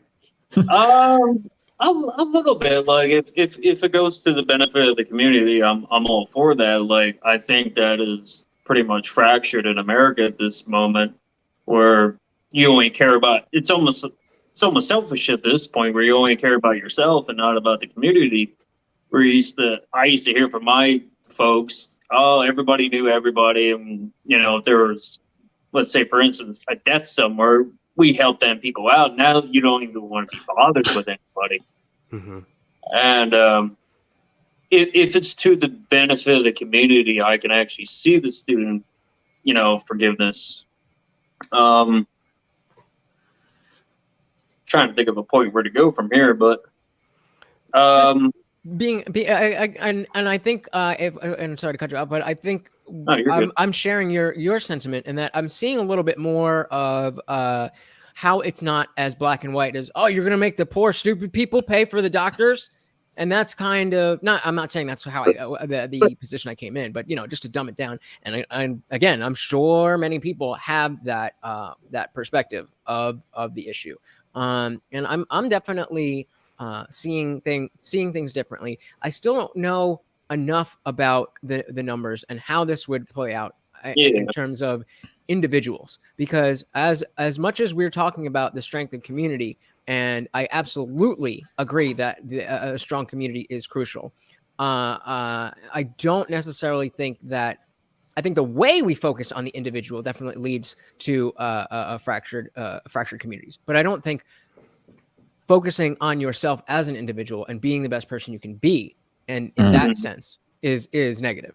So I was going to ask, how far would you go back for student loan forgiveness? That's a great question. Like 5 years, 10 years, 15, 20? Because there might be some people who might run out and take out a bunch of loans just thinking that they're going to be forgiven. Yeah. Or would you put a cap on it, like per person? Yeah. Like, so this conversation has two different ramifications. One, which is what I would like to do in ideal, and the second, which is what is probably politically feasible. Because unfortunately, the stuff that I want will probably not get through Congress. That's just the way that Congress works, unfortunately. If we I don't think. Sorry, go ahead. Stupid joke. Go ahead. Yeah.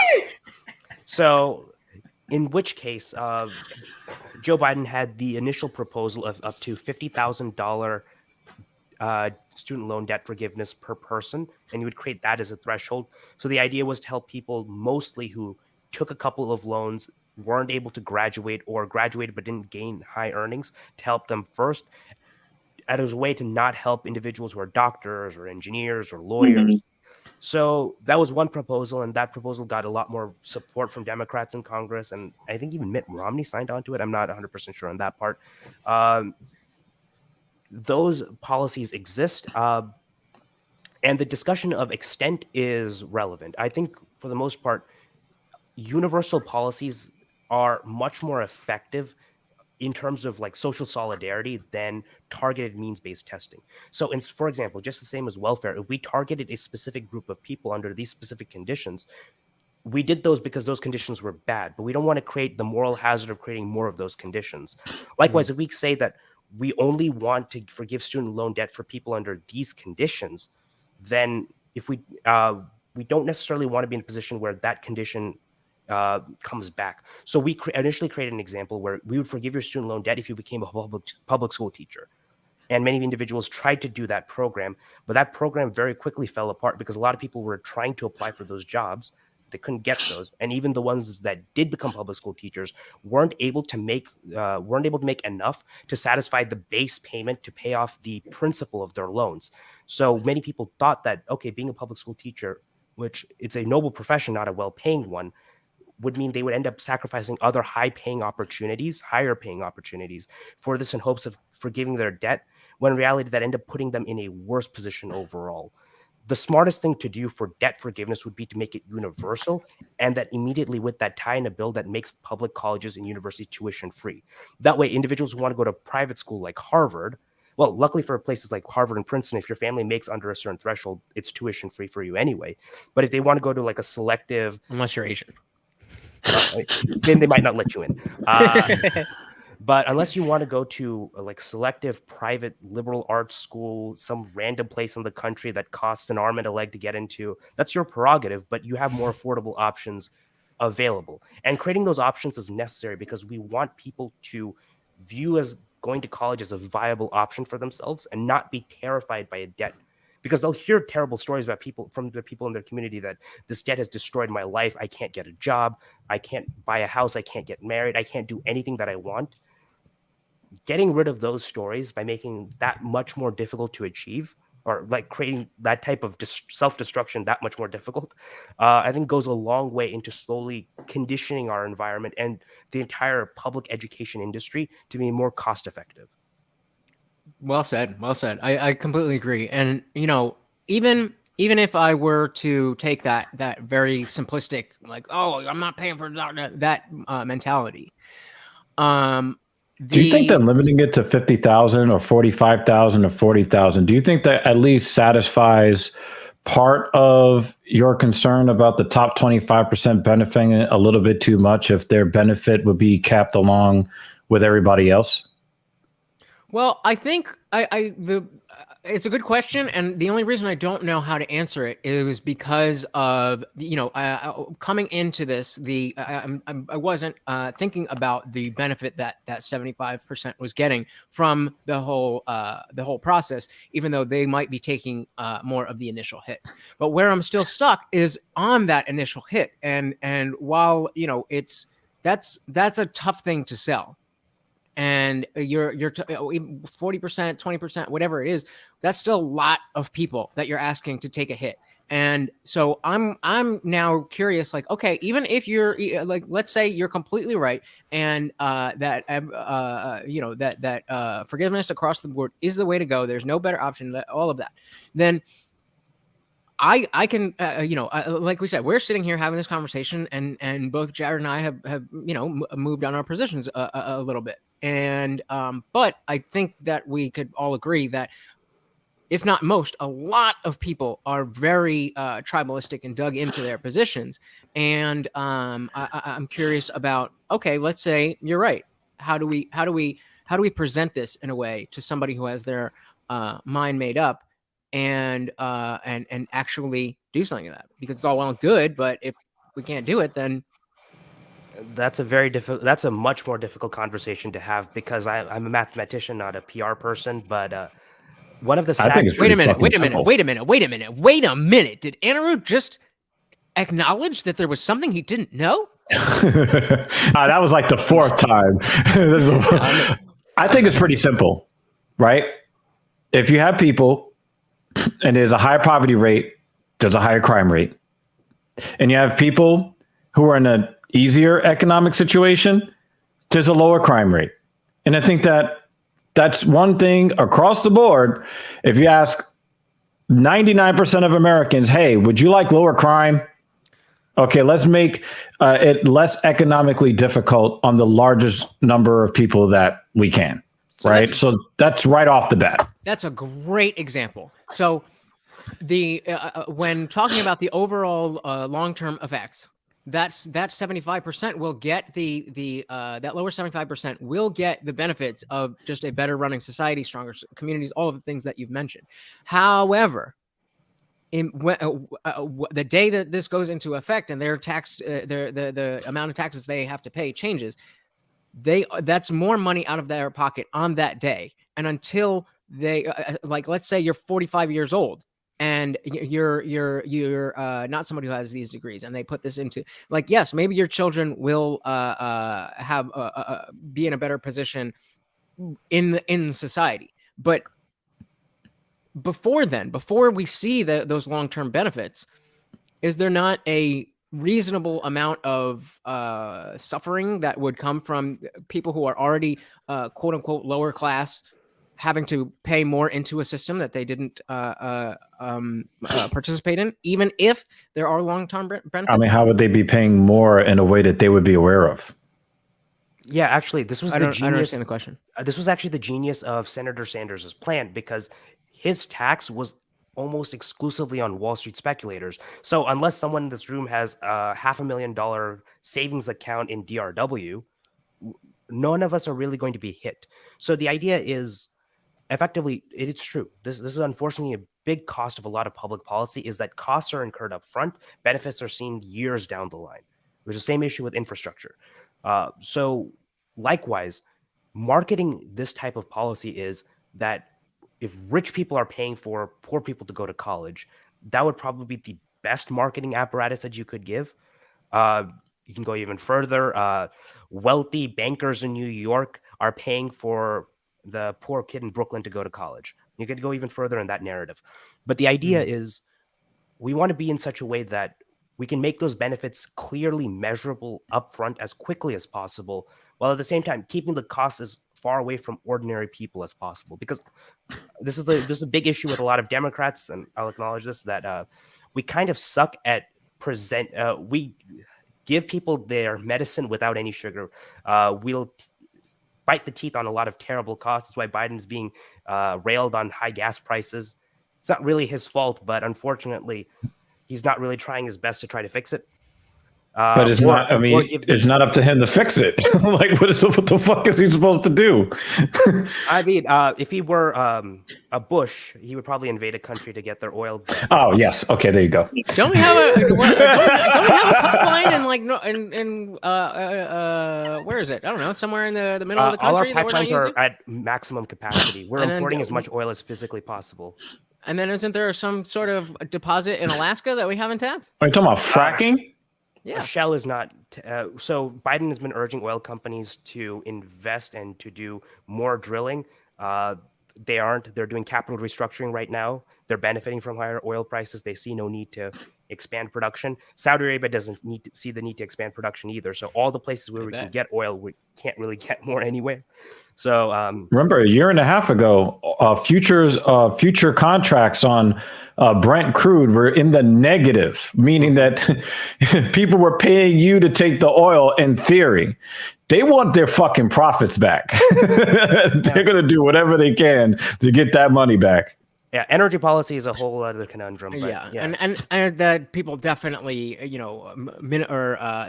simplify that and just be like, oh, well, and whoever's the president, that they just throw it on them, whether it is their fault or not. And that the fact is, that's just part of American politics now. It's not. It has nothing to do with policy. It has nothing to do with merit. It's just whose team are you playing for. Mm-hmm. So you guys have definitely swayed me. I don't know that I'm willing to say, okay, you guys are right. Let's forgive everybody's student debt. I'm not saying you should forgive it. I'm not saying that at all. No, I'm saying bring the total interest rate to 1%, and then subtract what people have already paid. And in some cases, people would be done with their payments because they paid more than what they actually took out. But for other people, they'll just live a little easier. Yeah, I agree with the doctor there. If you lower the interest rates, I'm sure you can be paying this off within 5 to 10 years, depending on how much you owe still. And I think that's what's hurting a lot of people financially is the interest rate, and you feel like you're just going on a hamster wheel going nowhere.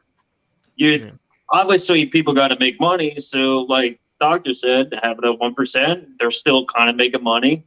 And I think you could probably see a lot more people maybe going to college and not being scared of going to college, because that's one of the reasons why I never went back. I'm like, well, I see all my friends here are $30,000 in debt and they're working at Best Buy.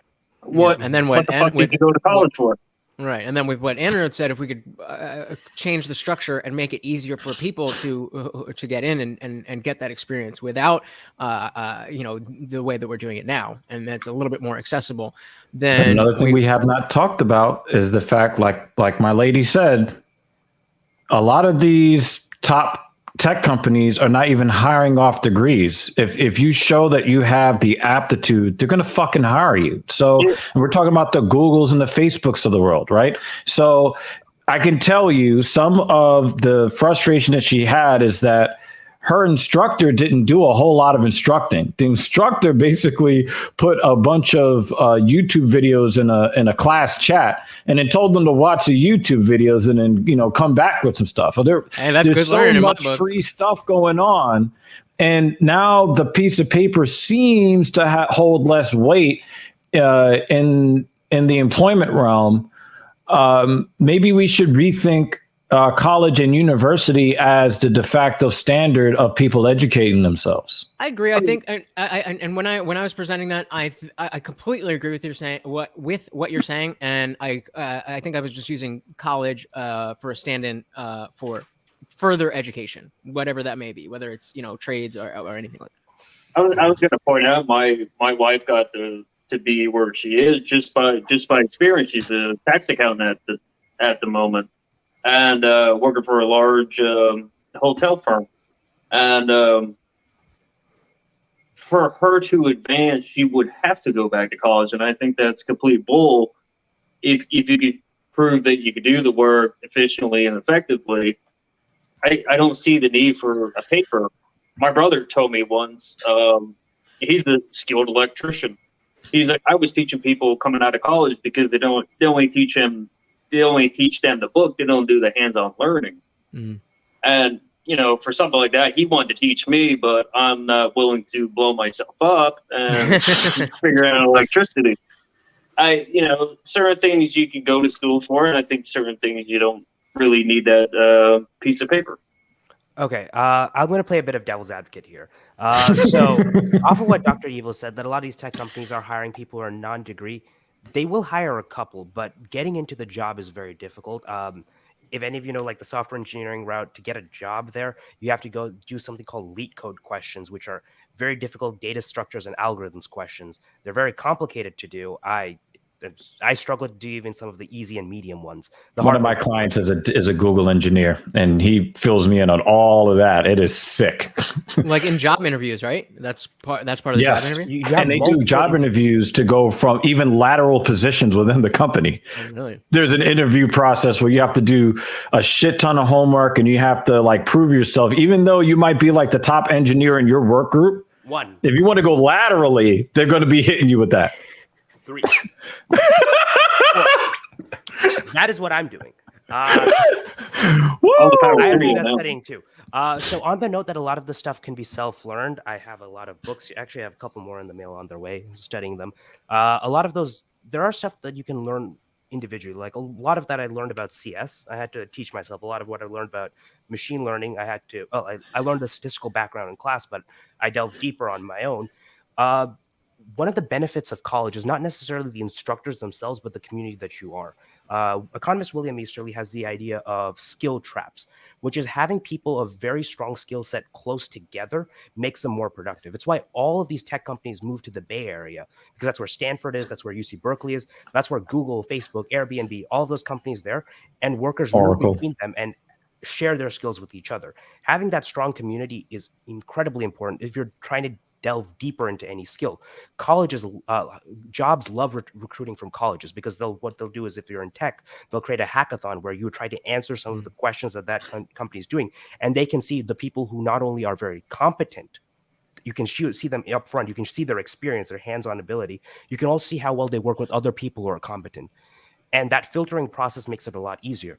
Colleges offer a lot of structural benefits that go beyond the degree, which is the ability to do those types of projects, learning, the ability to do those types of interconnected recruiting sessions. Those are the benefits that are there in college. And unfortunately, those are some of the ones that we don't really talk about when we're trying to sell college. We just think, oh, you go to classes, you learn. You do learn in classes, but there are other things that you learn outside of your classes, which is why when I say, if you went to college and got your degree, you only did 40% of the work there.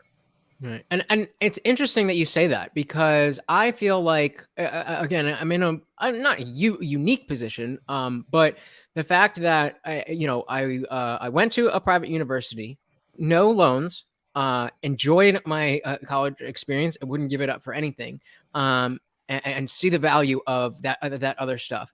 And when I think about college, the last thing I think about is what was in those classes. In fact, I was still in my graduation gown at graduation, and I was like, I probably should have paid attention a little more in those classes. And so I definitely 100% think that, the peripheral stuff outside of classes, the structure, the resources given by the school, the social aspect, all of that is really important.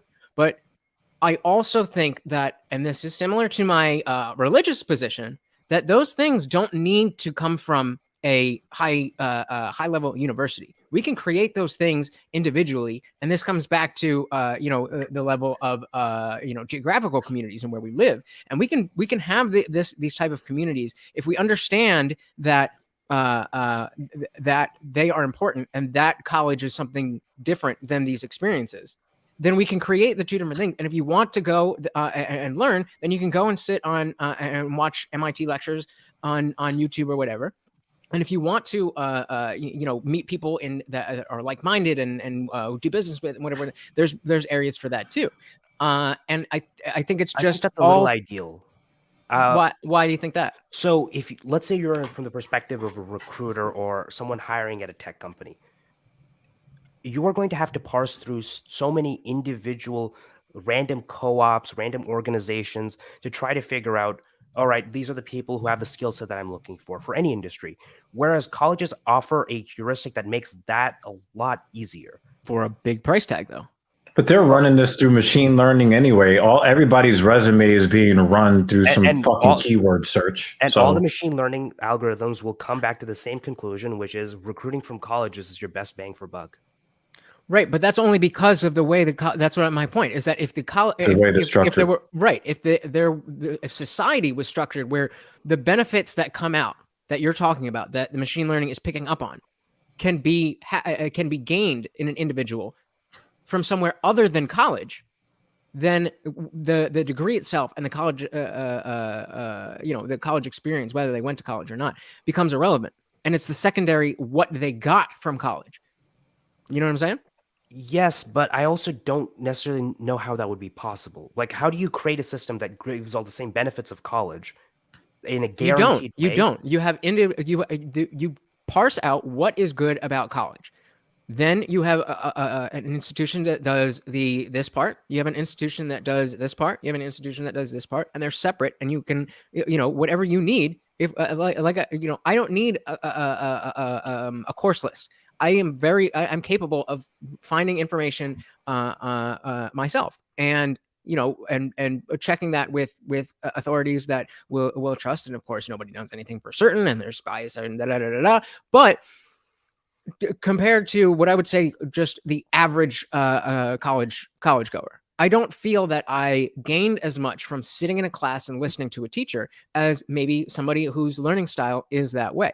So you can instead of college being the only thing that has social benefits and classes and this and that and a dining hall and all of that stuff, then you have individual institutions privately that offer that as a service. And because they're private and not being paid for by the government, that you're just getting a piece of paper as a 17, 18-year-old, then they have to have competitive prices. And so the quality remains the same, but the prices drop because the government's not footing the bill. So the issue that I see is, if we're worried that young people already struggle to do what they want in a profession, in some sort of course major career track, if they're already struggling with fewer options, giving them more options, I don't necessarily know will guarantee a better outcome.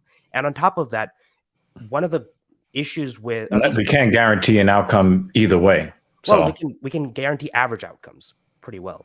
But even then, we have the issue. One of the benefits of having all these things together in one place is economies of scale. Things become cheaper if you don't have multiple. Again, I'm not disagreeing with any of that. College is not becoming cheaper. Even with the economies of scale, they're becoming exponentially more expensive semester after semester. So why isn't college following normal market dynamics in that way? Well, because it's not in a normal market. One of the issues of having student loans, having the government pay for that, is that it's going to make, well, just like the same thing with housing, it's going to create a consistent exponential growth. Now, if we were to disassemble that and have a free market system, and the government's still trying to back it out, that system might be cost-wise far worse than our current system with fewer benefits. So I don't necessarily see like the benefits of this ideal world that Lutch is talking about, much less know if it is even possible. Well, I mean, but you said that, but why? I mean, again, let's say we want to. So in this world, explain to me how I'm going to become an electrical engineer. You find an electrical engineer and be like, "Yo, let me follow you around for apprenticeships." Like that's how it always was. Yeah. All right. So so one of the reasons why we don't do apprenticeships for major programs is because it makes a lot of money for the schools. No, it would be incredibly cheap for companies like Lockheed Martin. If they wanted to have one electrical engineer train a bunch of other electrical engineers, it would be very cost effective for them to do that. The issue is that having a person who's successful in an industry teach every single thing, one, the ability to teach is not necessarily the same as the ability to be skillful at a task.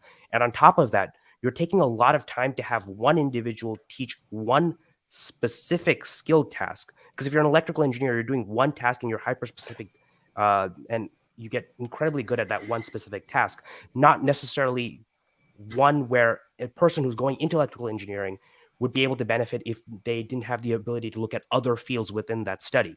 So you're creating hyper-specific people. You're treating people almost like machines through this through this type of program of apprenticeship, which will then make it very difficult for them to later work in different industries that are evolving, or to go into research and create new technologies that would allow us to expand the breadth of industry that we have.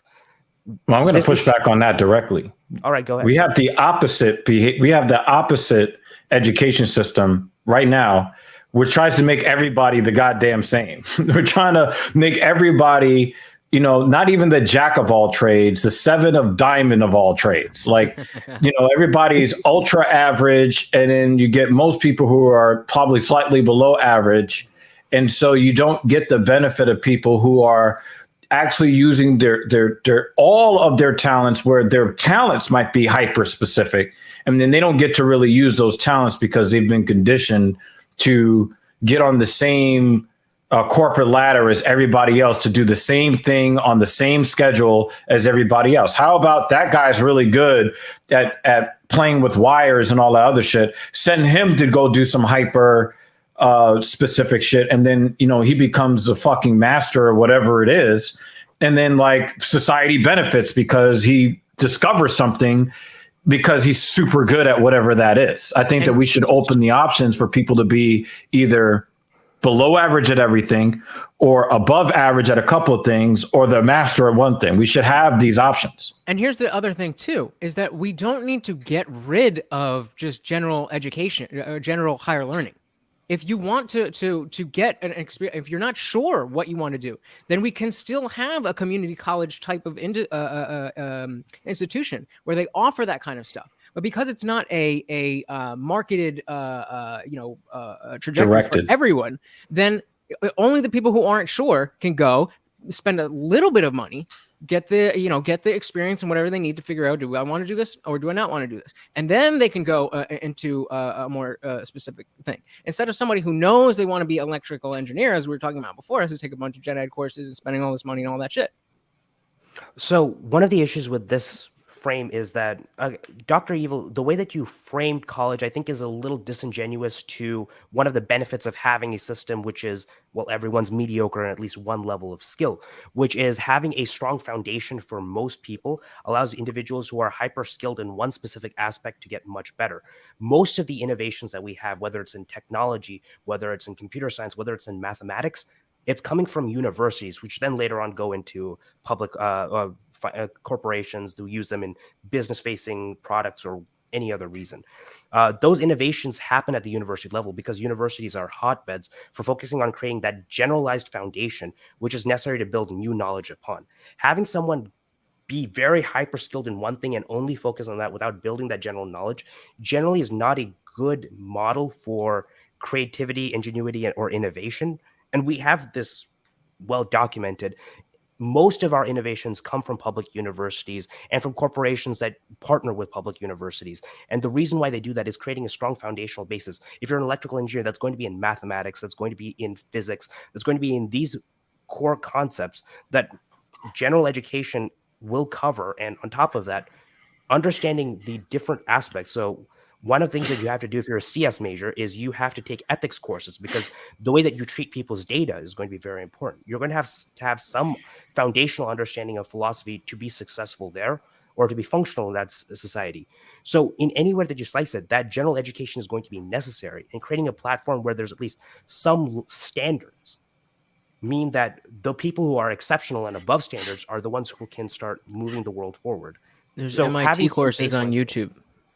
Yeah, you can get that information without having to. But MIT has to exist in order for you to get that MIT course on YouTube. Right. But I can play the course, but that doesn't mean I learned it. I'm not competent in it. That's why we have examinations. Okay, and how is that any different than being in the physical classroom and not getting it? If you don't get it, I have to do my CPT, my certified personal trainer. I'm working on strength and conditioning right now. I read the shit myself, but then I have to take an exam at the end to get the certification. And you still get some sort of testing. I mean, a lot of these things aren't like, hey, you read the book, here's a job. There's got to be, there are governing bodies that determine who actually shows competence in the material enough to give them the certification. So then now you're asking for multiple different types of governing bodies, each with their own certification, each with their own classification and system. If you're hiring and you want to find out who is the best place to hire from, it's virtually impossible. You bring them in for an interview and then you give them the test like Google does. Great. Well, so if there's one job opening and there are thousands of resumes coming in, how do you filter that? So through the same keyword searches that they're doing today. I mean, they're still getting thousands. The thing is, if you had everybody go to college, or if you only had half the people go to college, or only a quarter of people going to college, everybody's resume is still being run through the same keyword search. So if the person hits on the target, no matter where he learned it from, and you think that this person has, promise by however they worded their resume. I used to help people with resumes back in the day.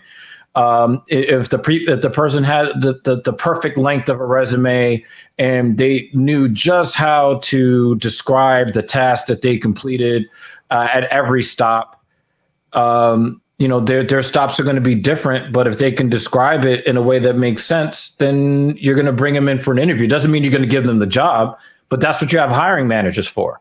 Like, those people still exist today. When they put the resumes through the algorithms, they're still going to run the resumes through the same algorithm. Now, because so many more people go to college, you're going to have a larger pool of people that's going to come from the college. But it opens up another avenue for people who are gifted, that have talent, that couldn't sit through bullshit 101 and bullshit 102 in order to show their prowess. And then you're giving those people opportunities, whereas they may not have had that because they couldn't sit through all these other classes they could not give a fuck about. And you're just giving more options. We're not saying don't hire people from colleges. We're not even saying that people shouldn't go to college. What we're saying is that there are different ways to learn. I mean, we created the college system. That didn't always exist. There are going to be new and evolving ways of disseminating and absorbing information. We should figure out what's best for each individual person. And if it just so happens that this guy that watched the YouTube video is better than the guy that had somebody writing their papers for them in college, then you hire the guy that watched the YouTube and not the other guy. It's still the same thing. So when I was growing up, my parents told me I could be anything that I wanted to be, doctor or engineer. That was the anything if it's these two things. So the reason why Indian pears. The reason why they would say that is because they knew pretty certain that you're probably not going to like your work, but at least you'll have money, and that money will keep you happy. Most of the time, people struggle with finding their passions and what they want to do, and I think Jared pointed out that is a big struggle for a lot of young people when they don't know much. They're dumb, 17 years old. They just applied for a lot of debt. They don't necessarily know what they want to do, and they keep switching majors. I see that issue compounded by suggesting that some students try this type of system, because now not only are you switching majors, you're also switching like academies that you get your certifications from, the specific types of course that you take, where you take those courses from. You're adding in order of magnitude more variables for someone who has already struggled with making decisions to make. I agree that I don't see the real benefit from this. I don't see what benefit is coming from this that we don't have from college. And I see a couple of costs for individuals who, in false confidence and overconfidence, can think, okay, I can make the system work. I'm too good for school. So I don't necessarily see the benefit. Okay, so it's not sometimes not even that you're too good for school. It's just that it's a square hole and a round peg, and it just doesn't work for you. And it doesn't mean that you need to go sleep on the subway for the rest of your life. I'm just saying, if there is a way to exhibit competence that is found other than a college campus, and somebody can exhibit that competence, then take advantage of their skill. We're not saying that people shouldn't have the option to go to college. I just think that there should be a different option other than go into some crazy ass debt at age 17 when you don't even know how tall you're going to end up being. Your brain is not fully formed until you're 25, but most of your college experience happens before your brain is fully formed. Right. So I think that may be a piece that you're missing, Anirudh. I think that you are stuck in saying that, okay, we have college and that leads to X, Y, and Z. And you're thinking that we are saying, and correct me if I'm wrong, that we want to change that system and then get rid of that. And now how do we tell? When it's not, we're not getting rid of anything. We're just decentralizing all the options that are there. And so instead of the higher education industry having a stronghold on all of that stuff, it now becomes decentralized and in my world privatized, so that it has nothing to do with the government, and I mean maybe not nothing. It brings those prices down. And then it is, yes, it requires people to take a little bit more responsibility and accountability for their life and for their choices and for their future. But there's a difference between asking a 17-year-old to be like, all right, look, you need to figure your shit out. So either, spend a year following this guy around, or spend a year at community college figuring it out for $3,000, versus, okay, you need to figure your shit out. So take out 20, 30 grand and good luck. I mean, we agree those are not the same thing, right? We agree one of those is a more better situation for the student. No? Well, again, if the 20,000 and 30,000 yields better outcomes, well, hold on. That was a question. If I could get an answer to the question, please. The question is nonsensical. Okay, so it's just it made plenty sense to me. Okay, so let's. Because there's no guarantee that you take out 20 or 30,000 that you're going to get the outcome. Hold on. So if it was a nonsensical question, then say, I'm sorry, I don't understand your question. Can you repeat it? Please don't just gloss over what I'm saying. So let me reiterate. We have two options. With a 17-year-old, we can. Option A is, okay, you need to figure your shit out. Either take the cheaper option than what college is today, and take some gen ed courses and then figure it out, or take another option that's also cheaper than what college is today, and go down a specialized area where you may or may not stay, but at least you'll know after a year. That's option A. Option B is saying, okay, take out 20 grand, go take a bunch of stuff, and you'll get a bunch of other benefits too, but you're going to be saddled with that for the rest of your life. And the question is one of those options better for the student than the other, generally speaking? Okay, taking options, you've given me the costs. You have not told me the benefits of either options. How am I supposed to weigh ambiguous costs and benefits? That's the point. The kid doesn't know, and nobody knows what's going to happen. And so it's not explained to them when they take out these loans. We don't have those answers. Already we don't have those answers. And so those answers exist. We just haven't explained them. We know. To the individual student, they don't know whether if they decide, okay, I'm going to go down. I've been taking psychology courses since I was in 8th grade. I care about other people, and I want to dig into the mind, and I want to help families and stuff like that. I know that. That's deep in my core, and there's very few things that I feel that strongly about. So I'm going to go to college for psychology. All right. 1 month later, nobody could have told me that I would want to have nothing to do with the industry of psychology.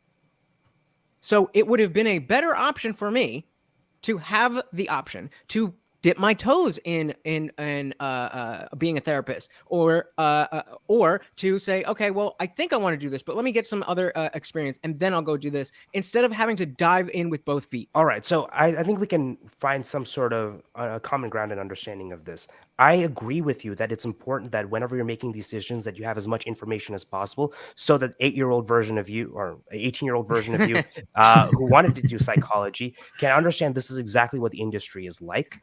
Mm-hmm. But I don't necessarily know how this fragmented load of courses will yield those benefits, whereas taking internships that you can do in college and your summers in between classes, that you can do work study programs on campus, where you can work with psychiatrists who are in the local medical school, where you have all those other options already there.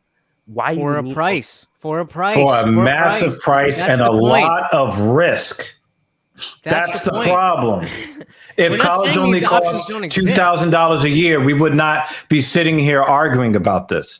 But for a lot of people, college, especially where people are pushed towards, and it doesn't matter whether you're in a poor community or wealthy community, you're likely going to be pushed by some fucking school counselor somewhere who, when you say, I don't know what I want to be, the first thing you're going to say is, oh, but you're good at this. We should push you in this direction. And you don't really know. And because of that, it adds an element of it's now a variable. And now it's a variable that's on top of a risk, because now you're making a $20,000 or $30,000 bet. And we're not even talking about the medical school people. That's a $200,000, $300,000 bet you're making as a child. And that's what changes the argument, right? All the benefits that you're talking about is great, but you're also speaking from somebody who's already experienced those benefits and is currently experiencing those benefits. At age 17, mean, you don't have any real perspective on what is going to happen when you get on campus. You just don't know. But you're making a 5 or a 6 digit bet on something that is a complete unknown to you. Now, you're speaking from somebody who has already amassed so much knowledge. You know, I'm impressed with the way that you process information. I tend to choose personal training clients who are more like you than other people because I know that you're going to process the information a certain way. That's great and fine and dandy, but that's you. Right. For most other people who are decidedly less intelligent than you, decidedly less intentional. They live their life less intentional. It is a bigger risk for them to take that $20,000 or that $30,000 loan. And we're seeing it in the market. A bunch of very talented people who are unemployed or underemployed. And then when they go to get a job at fucking Foot Locker, they say, well, you have too many qualifications. We can't hire you for this either. I mean, that shit happened to me growing as a young 20-something. Hey, I've got these aspirations. I've got these talents and these skills. Well, where do you see yourself 5 years from now? Well, I see myself helping to keep you from suffering long-term pain and suffering through poor movement patterns. Oh, well, that means you don't want to sell our powders at GNC anymore. We're not going to hire you. Like that stuff is happening to talented people with degrees every day.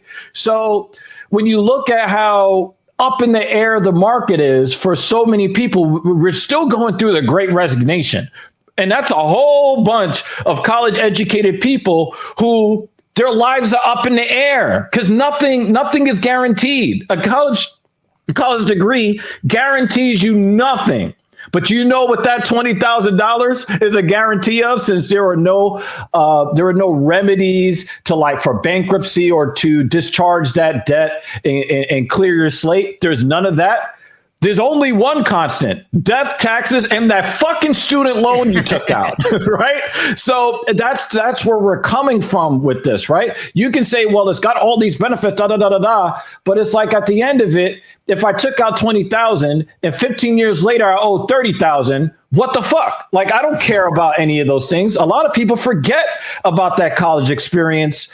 You know, once they leave, now they're like, well, what did that college experience do for me in the bottom line? And the bottom line is that there are too many variables and there's too many different things that can happen to say, well, college education should be the rite of passage, unless it's not 20,000, it's 2,000. All right. So I think that you're misconstruing my defense of this college is like a absolute defense of this current system. I don't think the current system is ideal. I think it's terrible. I don't think a couple hours. No, I didn't get that from that. Okay, so right. So why don't you re-explain so that if we did get it wrong, we'll get it right. So the reason why I'm saying that I view this other system that Lutch is proposing, where you can try to figure things out as a young person, I'm not principally opposed to that. I just view that type of system as possibly more predatory than college. My case in point, a lot of these for-profit universities like Full Sail, ITT Technical Institute, they had Trump University. They had similar promises. They would say that, oh, we would connect you with people in different professions in this field. You can figure out what you want. Then you can take hyper-specific courses and get trained for that. There were private institutions that did that, and they ended up having the worst wage to debt ratio of any university, such that the DOJ had to investigate and close some of them down. So I view a system which is very new, which I feel like this new system that Lutch is proposing is very idealistic in explaining that, oh, these children will be able to figure out what they want because we'll expose them to different things. We'll do like what college does, but in a better way, and it'll be less expensive. I feel like that's almost too good to be true. And any type of real world example where we've tried that out, it's been worse than college. So like where? I don't agree with that at all. We've had apprenticeships since before college. Yeah, and that's an old thing, not a new thing. And the reason why we don't do apprenticeships anymore is that they're not as economically viable as colleges. Well, I think the real reason is the thing is, the real reason why we don't do apprenticeships is because of labor law. A lot of people were taking advantage of people and then saying, well, you know, basically do this work for free. And then we might think about teaching you what it is that you need to know to become a professional in this area. So a lot of places, like, I don't know if you guys know who Louis Rossman is. Does anybody know who Louis Rossman is? He is like, tech guy. He did his board repair. I remember. Yes. Okay. He's one of my clients. He's one of my best friends. Okay. Dang. And one of the things that he talks about at Rossman Repair Group is that one of the reasons why he will not take on apprentices is because of labor law. Like, why would I spend X number of dollars to teach somebody something because they have to make at least minimum wage? So it doesn't make sense for me to take on an apprenticeship because there's no benefit to my company, but I've got a bunch of liability. So because of the way the labor laws are, because certain people thought that they were going to take advantage of other people, and it led to new laws being drafted, it's kind of a Pyrrhic victory in a way, where we're taking away an avenue that has been since the dawn of time, how human beings have always learned and passed on information, which is a one-to-one situation. And then people use that to get free labor. Everybody's looking for free labor, right? So I don't think that, we've got the college system there specifically because it's a better system, but it seems like the way that it was created to be a less predatory system than where we were going with this whole apprenticeship equals free labor type of thing. But even the predatory, there's always going to be predatory anything in any industry. So they call it Full Sail University. Yeah, they positioned it as a college, and they still took advantage of people. Yeah. So take Trump University. If you there's no reason that anybody who was going to go to college and get a degree and get a good job should be able to or should be inhibited by the existence of something like that. We were talking earlier about high schools and grade schools doing a better job of preparing people. And so if there's one course in your entire high school career that's just about what the fuck to do next, how to do your taxes, that shit, then hey, when you're looking at these services that people offer, make sure you check for this, that, check reviews, talk to people, this, that. This is how markets work. This is, the Adam Smith's invisible hand. If everything is predatory, then nobody's going to be buying it. If you have a Trump University degree and nobody accepts that, then Trump University, what happened in Trump University? How many people are enrolled in Trump University right now? Well, it's shut down. Yep. Oh, yep. Wait. Yep. It's shut down because the government shut it down. Why did the government shut it down? Because people were reporting that there was massive amounts of fraud. And so if the government didn't do that, do you think that all of the people who were going to Trump University, and Trump University would still be open, that those people, a whole new class every semester of people getting fucked and fucked and fucked and fucked, how long is that going to last? They'd have no alumni. They'd have no boosters. You have no problem with letting people get fucked in the costs come up front, right? So you have no problem with people taking a hit for those long-term benefits. But when we're talking about something that I propose has wider benefits and a lower hit, then you're like, well, I don't know. There's predatory stuff in there. See, Lutch, the reason why I call it idealistic is the same way that you described like the free market and Adam Smith's imaginary hand. The world doesn't work invisible. It's not imaginary. It's invisible. It's an imaginary hand. No, the issue is that because what's supply and demand, right? Yeah, no, go ahead. Supply and demand is like this is why you need more than general education and economics. Okay, One supply and demand is not the explanation. I don't get. All right, we don't need to get bogged down on that. Because you're making the claim that somehow if we liberalize all of these institutions, we remove all of these gatekeeping, we make it so that people can do whatever they want, that private businesses will create the system that will be the most efficient in getting people trained for jobs. That's unfortunately not the case because how do you know that? Because there's no such thing as a free market. All markets will have informational asymmetry. There'll be externalities. There'll be inabilities to deal with inelastic demand for different types of products, different types. Why do you think I brought up the invisible hand? What do you think I meant by that? That you wanted a liberalized way for individuals to find the most effective program, and that fraudulent universities or fraudulent programs will fall apart, and the most successful ones will get the best rapport, and those will be the ones that everyone flocks to. Do you think that I meant a complete laissez-faire, like no rules, just let whatever the market, or do you think that it was more of a sentiment that the market will dictate, will regulate itself, right? Yeah, no, I meant that your sentiment that the market will self-regulate. Yeah, so that already That's not happens, that doesn't always come out to be though. Sometimes the market. Why is that? When because of corruption. Corruption from who? Greedy people at the top. Well, no, it's fraud done by the businesses, failure from the government to regulate. Exactly. Right. Exactly. So it's the government, the government, and this giant institutions having this power that allows them to enact this corruption and have the not only the capital but the whatever else they need to shadow that shit. You know, a mom and pop store is not going to be able to get away with the same shit that Amazon does, right? Mm. Yes. So if we have the Harvards of the world, if every higher education is an Amazon style institution, then they're going to be able to get away with all the fuckery because they have the money to hide it and they have the size to hide it and they have all this and that. Whereas if we have smaller, privatized, decentralized things that, yes, maybe there is some type of government oversight where you need a license, you need accreditation or something like that. I'm not saying a complete just like free for all. But the system that we have now does not work the way it's supposed to. Can I add one thing? And I want to make this very clear. I personally am not proposing getting rid of the university system. I'm not saying that we should.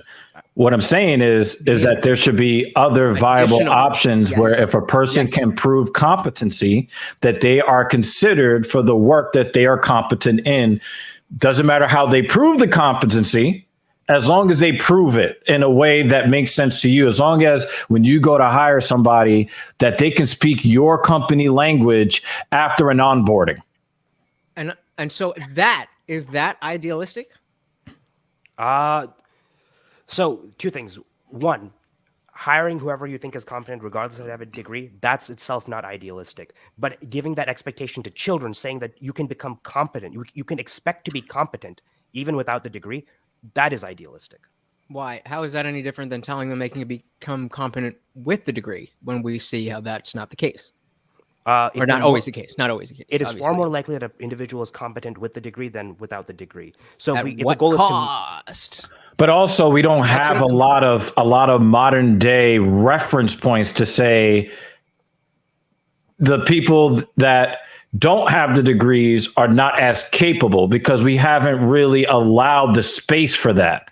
And all I'm saying is number of reference points. So we should allow the space for it. Because the thing is, for a long time, people will laugh at you. Like, let me bring it to dating for a second, right? Oh, Jesus. Like, let's be real. If you meet a chick on one of these apps and you don't have a college degree, you're pretty much going to suffer, right? Like, because they don't even see that there is any potential in you if you don't have the college degree, right? So I'm a PhD. Yeah. You know, sometimes it's just a perception of what comes with the college degree. Whereas, you know, the kids that I went to school with, I didn't go to college. I still process information better than they do. But when you talk to a lot of them, what did they do? Especially some of the girls. I got some simp to write my papers. That's how I got my degree. Yes, they got a degree. Are they more competent? But you don't find out until after you hire them. And then you got to, spend money to train somebody else. Right. So what I'm saying is that if you have a system like you already have, and then you add another system by which somebody, because they have the high school system, right? But then they also have something called the general education diploma, right? The GED, right? So the people that didn't finish high school, they still have a path to say, well, if you show that you're competent in math and English and you take this exam, then we give you this GED and now you're qualified to go to college and beyond, right? That's an alternative route. That's not the route that we sell to people. We're not telling them that, hey, this is the way to go, but we still have the option. We're not saying that college is a bad option. It's just an option that has a lot more risk. And if, there are a lot of things that you can get from it, Anirudh already has experienced a lot of the benefits.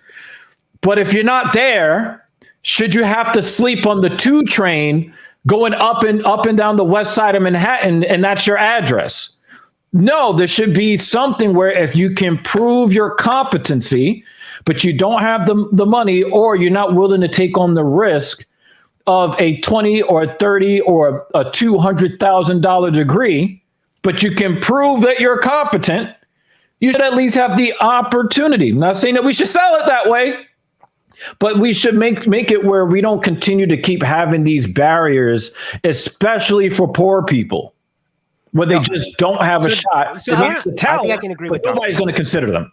So I can agree with Dr. Evil's take on this. Yeah. So, Jared, I want to ask you, because you had mentioned that you were thinking about going back to school, but because of all of this stuff that we're talking about, you ended up not doing it. And so, I obviously, we're speculating and talking hypotheticals. But do you think that you would have been more likely to dip your toe in something if there was a cheaper, less risky option than just being like, okay, I'm going to go for this degree, I'm going to go for that degree, and be like, let me see if I like this. Let me see if I want to spend my money on this. Maybe I can't say for sure, because I hated high school, and as well as college in its own right. I don't know if I'm indecisive. At the one point I did consider going back to school was for history, because I kind of enjoy history. Then I'm like, I hate these little fucking bastards. So that kind of just pushed it out of the way. So it's just college. I don't know. It isn't for everybody. Right. And I made my way up the ladder in the business that I'm working for. Went from the bottom, and now I'm a supervisor, and I'm kind of not content with that. How did you say bottom not here? Yeah, I wanted to say it, but I was like, don't do it. Come on, you started from the bottom, now you here, bro. Yeah, middle management. And so I think that good. No, you're good. You're good. I would like to climb the ladder that I'm at now, but it would have to be with a different company, because I don't like the management already. So right, and it's hard to change the infrastructure when nobody else gives a shit. And I think that points even more in the direction that the more small options that are available, the more form-fitting a path in life for the individual can be. Instead of just do this, then do that, then do that, and hopefully that works for you. But the way that your brain works. I also see how people will go to college and take the risk and everything else. But the one thing I see with a lot of my classmates, and even including my best friend at the moment, is they go through the whole entire process, they get the degree, and then it's like, hey, we got a job opening across the country. Well, I'm not willing to do that because I want to see my family here. So, what was the point of taking that risk? And now you're in debt, and you're not fulfilling what you set out to be. So, well, you had a job opportunity. You said no to it because you viewed other things as more. That's on you, buddy. Yeah, that's not an issue with college. And that's what I say to a lot of people. I'll say, your family's not going to pay your bills, and if this is what you truly want to do, you go for it. I started a new life 200 miles away from my hometown with $200 in my pocket. I didn't give a shit if I slept on the floor of somebody else's house or, in the street. I'm going to do what I need to do to be successful. And here we are. I got a fucking home, and I'm out of my house, or I'm out of my parents' house for the last 10 years. I'm willing to do what it takes to survive. Do what it takes to be successful. And if you can't make that commitment to go to college and take that risk and, go to a different state, then what the hell was the point? Now you're just left with all this debt. And you want people forgiving you for that debt? I just don't see that. Can I want to pose a possible solution, please, to Anirudh specifically. And what do you think of this idea? I think one of the things that is making it harder is so many more people have degrees than when the university system was created, that it does kind of liquidate their earning potential, because you have such a wider group of applicants, right? And when you look at some of these public universities and the private ones, you're starting to see the pop-up of majors that are so minor in societal impact that it makes me want to punch myself in the face. Mhm. So do you gender think that studies. if we got rid of fucking gender studies and gender pronoun, 103 and all this, fucking bullshit, right? If we can get universities to go back to teaching people what we actually need to know, do you think that we can possibly get more value out of the college system in general, and maybe in some way, shape, or form reduce the cost? Yeah. Great question. So I think two things. One, the idea of like crazy majors, it hits especially home because my sister just applied to Stanford as an ice cream sciences major. And actually, Ice cream? it's actually, ice cream sciences. Actually, it was actually a genius move on her part. Get in for that and transfer to something that actually will pay you well. It exists. Two scoops? Oh shit! The rest of my day is ruined. I'm done. Ice cream Oh studies. shit, man! I thought when they started teaching Klingon, that was bad enough. I mean, at least it's language studies. But yeah. No, so, Sorry, you threw us Hey, for we a loop. probably You were should have making a been point. teaching more volcanism, really. So there are two things. One, if you're looking at a college as a tool for career training, where we only teach the most in-demand skills right now, I would be amicable to that model. But a lot of things that we learn, whether they be in gender studies or advanced theoretical mathematics, that we don't necessarily use in the real world, still has extraneous benefits years on. In the 17th century, Gaussian mathematics was used. They didn't find a use for it up until now in quantum computing, when we actually use those models, and they're incredibly effective for us to understand quantum computing. It's very much the case that research that we do in universities or these esoteric majors, they won't yield benefits until decades down the line or far later on, and their abilities are not apparent. So that would be the only reason why I'm not gung-ho on the idea that college is career training, because a lot of the theoretical stuff that you do, even if it's as crazy as ice cream sciences, has a track record of being pretty useful for society. Maybe not at the moment, but far later down. I love ice cream. I shouldn't shit on it. Yeah. I mean, who would say no to better ice cream, right? Who would say no? I mean, I'm pretty good. I mean, ice Well, cream's I pretty probably good. would say no, because then I would have more trouble with my clients adhering to the go. program. Okay. All right. Better, healthier ice cream. Fair enough. Yeah, that's bullshit. Let me tell you from anything that tastes good is going to be bad for you. Like that's just a human evolution. If Sorry. we don't Bad continue for with you. ice cream studies, then it's never going to change. Yeah. Ice cream. So one of the reasons why I would push off against is that the most in-demand skills, the highest paying skills, most people are unfortunately not competent enough to do it. I think I'm a decently smart person. I'm not stupid, I'm not the smartest person in the world, but I flunked the first ever CS class that I took. I flunked the second one too. I barely passed the third, but that was just because it was very difficult for me to learn that specific skill. For people who more attuned towards mathematics, more so than me, they might have a better time, but the amount of the population that can meet those thresholds for the most in-demand jobs would probably be not significant enough to help alleviate the people who need the most help. So I think one of the ways that we can help make college far more effective is not only to do some of that job training, but also link it to possible career opportunities, because we don't want a position where a person with a degree is working at Foot Locker, and even then Foot Locker is rejecting them because they're overqualified. I think creating some sort of system where colleges are forced to, because of the crazy tuition we give them, at least start giving individuals career pathways, not necessarily guarantees, but even pathways to a career track, would probably be a more amicable and cost-effective step. Because I was about to ask that too. What if we give people the opportunity to apply to a university and say, you know what? can I skip the bullshit? let me do all the classes that are necessary for me to know what I need to know. But I really don't care how many more genders that you want to like just pop out of the thin fucking air. Can I just skip that shit? And then now you still have the same university accreditation, right?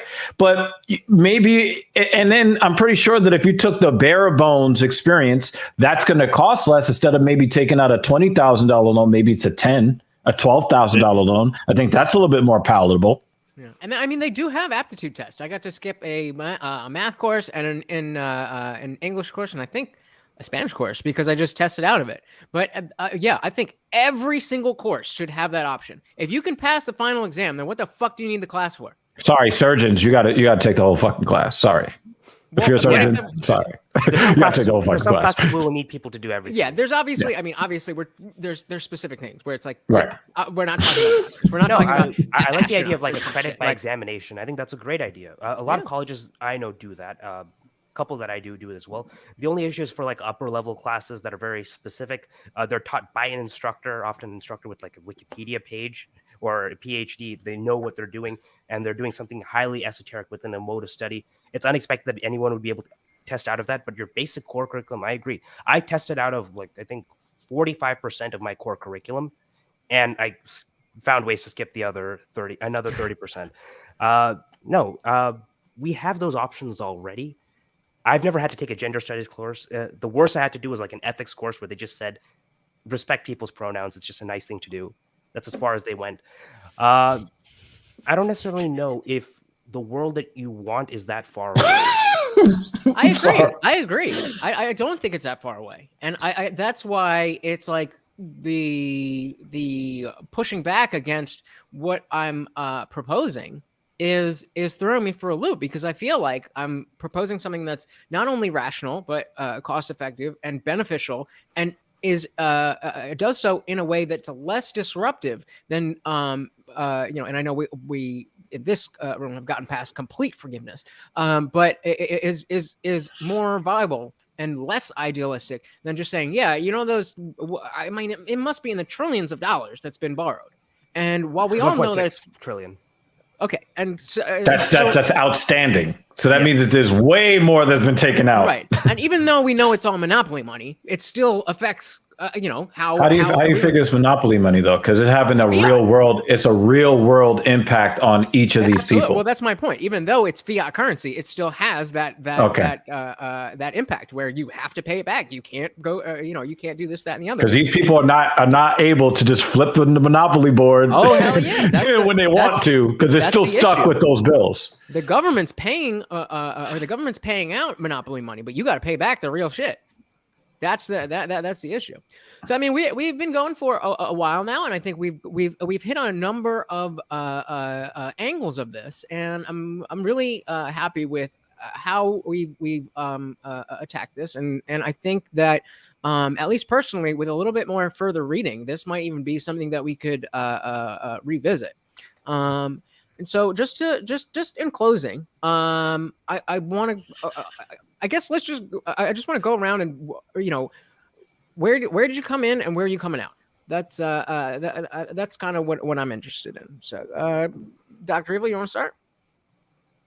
I came in with two sets. I didn't even explain this. I meant to. I had two different sides to this. One is that my first lady has 5 figures in student debt, somewhere in that 20 to 30,000 range right now, something like that. So if the Biden administration decided that they were going to get rid of the student loans, and I think we talked about like a cutoff of like $50,000, the selfish part of me would have been like, hell yeah. Okay. But the objective portion is that I think that there could be a cascade of unintended consequences for the economy, for each individual person.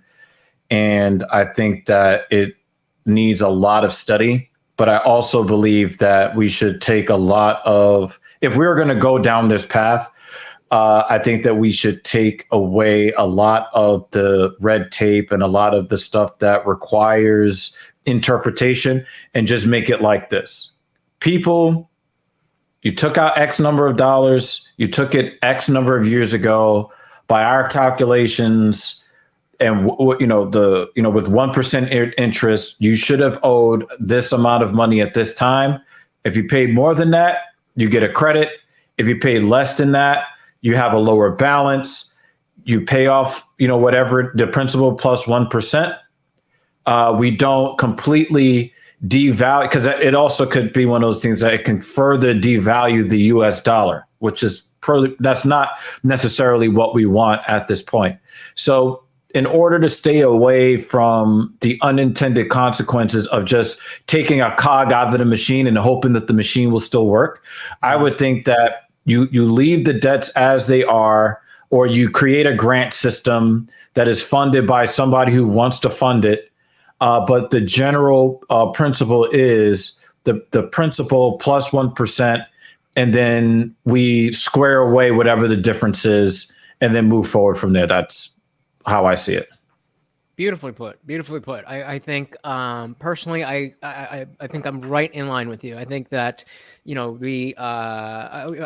came in and thinking that how can we have the college educated people asking not that they're not in debt and the interest rates are horrible and all that, but how can we take those people and ask those who didn't even get that opportunity or take out that money, pay for it. That's where I was coming in.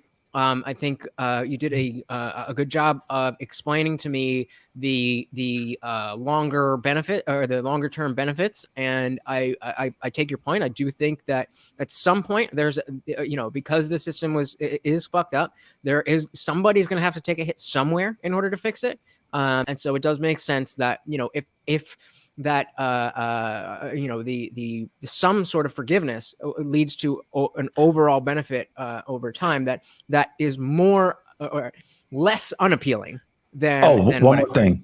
Yeah. I forgot. I know there's one thing. The way our economy works is on consumer confidence. By making any move to help Americans who are burdened or feel overburdened, you might be changing consumer confidence. That might be a jump start to the economy coming out of the Rona. So you don't have to just, even if you wanted to go the forgiveness route, you don't have to forgive everything. If you just say, hey, people, we're going to be willing to work with you. We'll find some way to make your burden lighter in some way. It is a psychological benefit that will kickstart the economy in some way. You don't have to, toss the baby out with the bathwater, right? You just want to get something because, like Anirudh said, right? People make emotional decisions all day, every day. And if you can appeal to people and say, you know what, for once, we're not just giving money to Wall Street. We're going to find a way to help out regular Americans. Then you help people's outlook, and then you can have a positive influence that way. And that benefit may be more immediate than the extended benefits that Anirudh was talking about, going forward with how people choose their majors and the benefit that you'll see and how long it'll take to see that benefit. Interesting. Either of you want to jump in with your final thoughts, where you started, where you are? Jared, why don't you go? I think I've talked a lot already. I'm gonna shut the fuck up. I understand Dr. Evil's position here. I'm a little in the same way. If you could pay like a little bit and then the rest is forgiveness. I'm kind of interested in that. I was formulating a point and I just totally lost it at this point. Give me a moment here. We're saying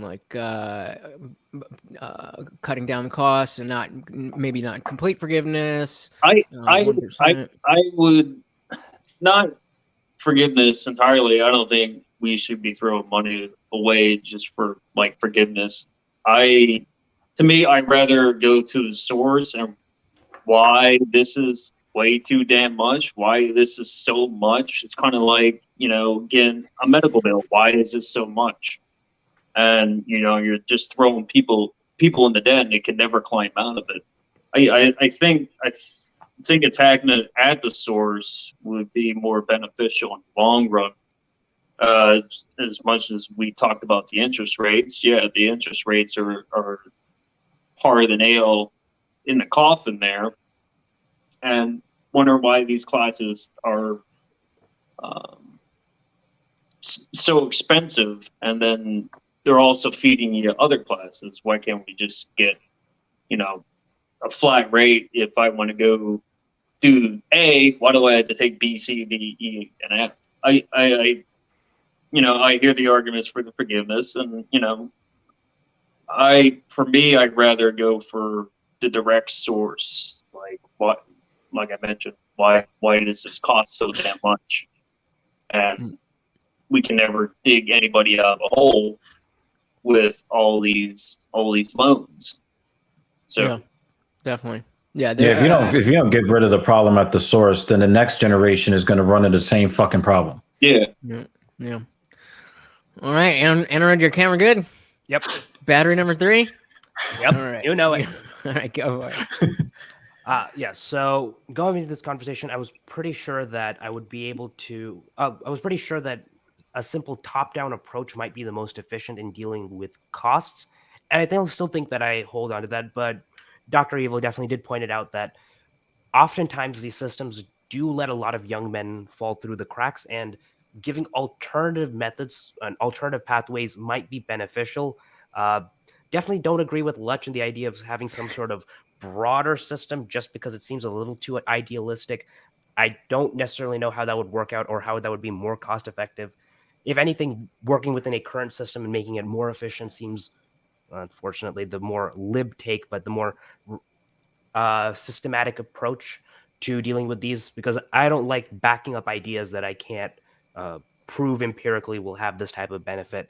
I don't like radical ideas. I like clean cut ideas that have clear implementation. But I do think that the discussion for higher education is going to be a very difficult one, because we live in a world where it's increasingly necessary. Companies are demanding it, sometimes unfairly. Social pressures, our teachers, our counselors, our parents are all telling us, go to college.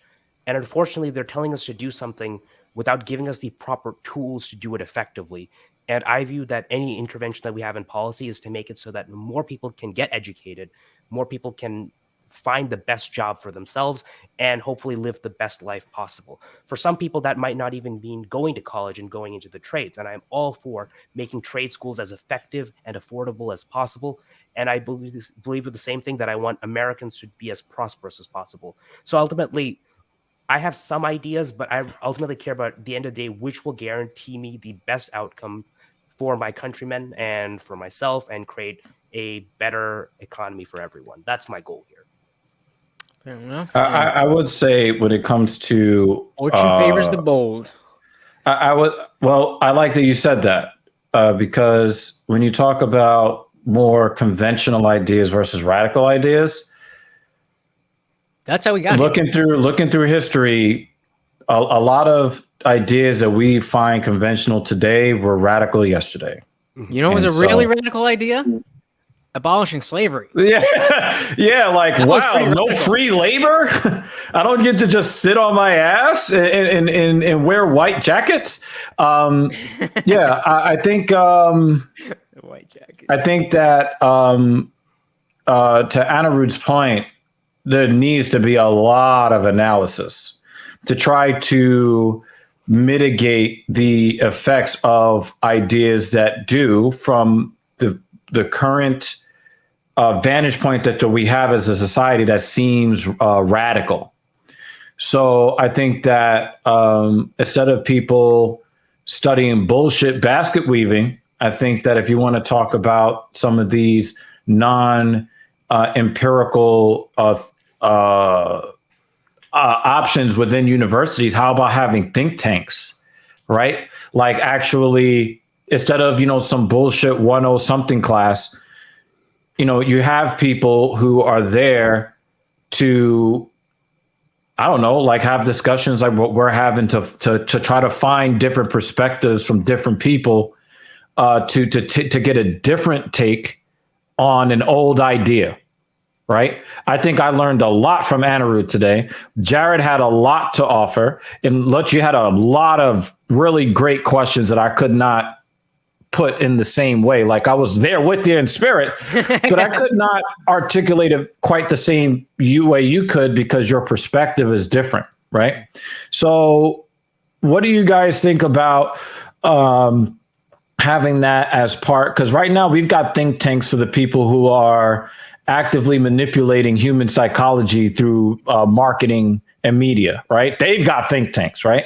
I mean, why shouldn't we have that as an education option within the university system that Anirudh loves so much, right? We could keep that system, but actually take some of these classes instead of, some advanced basket weaving bullshit. Just say, hey, we have like these radical things that people want to implement. How can we make this workable? And then have that be the focus rather than just trying to force everybody to use your goddamn pronouns.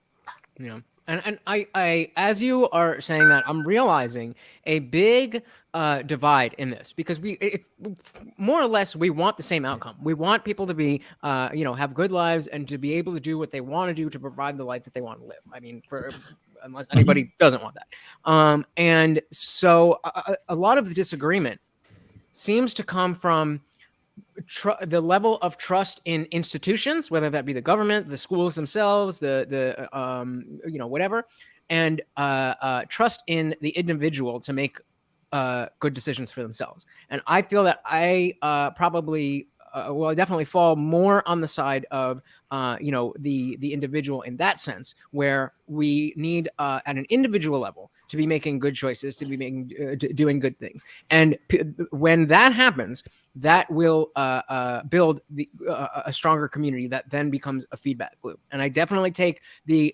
point that you made earlier, Dr. Evil, but I don't think it's I don't think it's that black and white. And I do think there is, a strong community definitely is important. And without that, it puts people a step behind. But at the same time, it doesn't prevent anyone from doing anything. And obviously, it's easy to say that coming from not a position like that. But the fact is, there's a lot of people who are doing a lot better than me, who have come from a lot worse places than I have. But the thing is, we also don't want to fall into that logical fallacy that comes from, the anecdotal experience, right? Like not everybody's built of the same metal. Not everybody has the same drive, but we don't want to be putting unnecessary obstacles to make it easy for these people to give up. Because you know what ends up happening?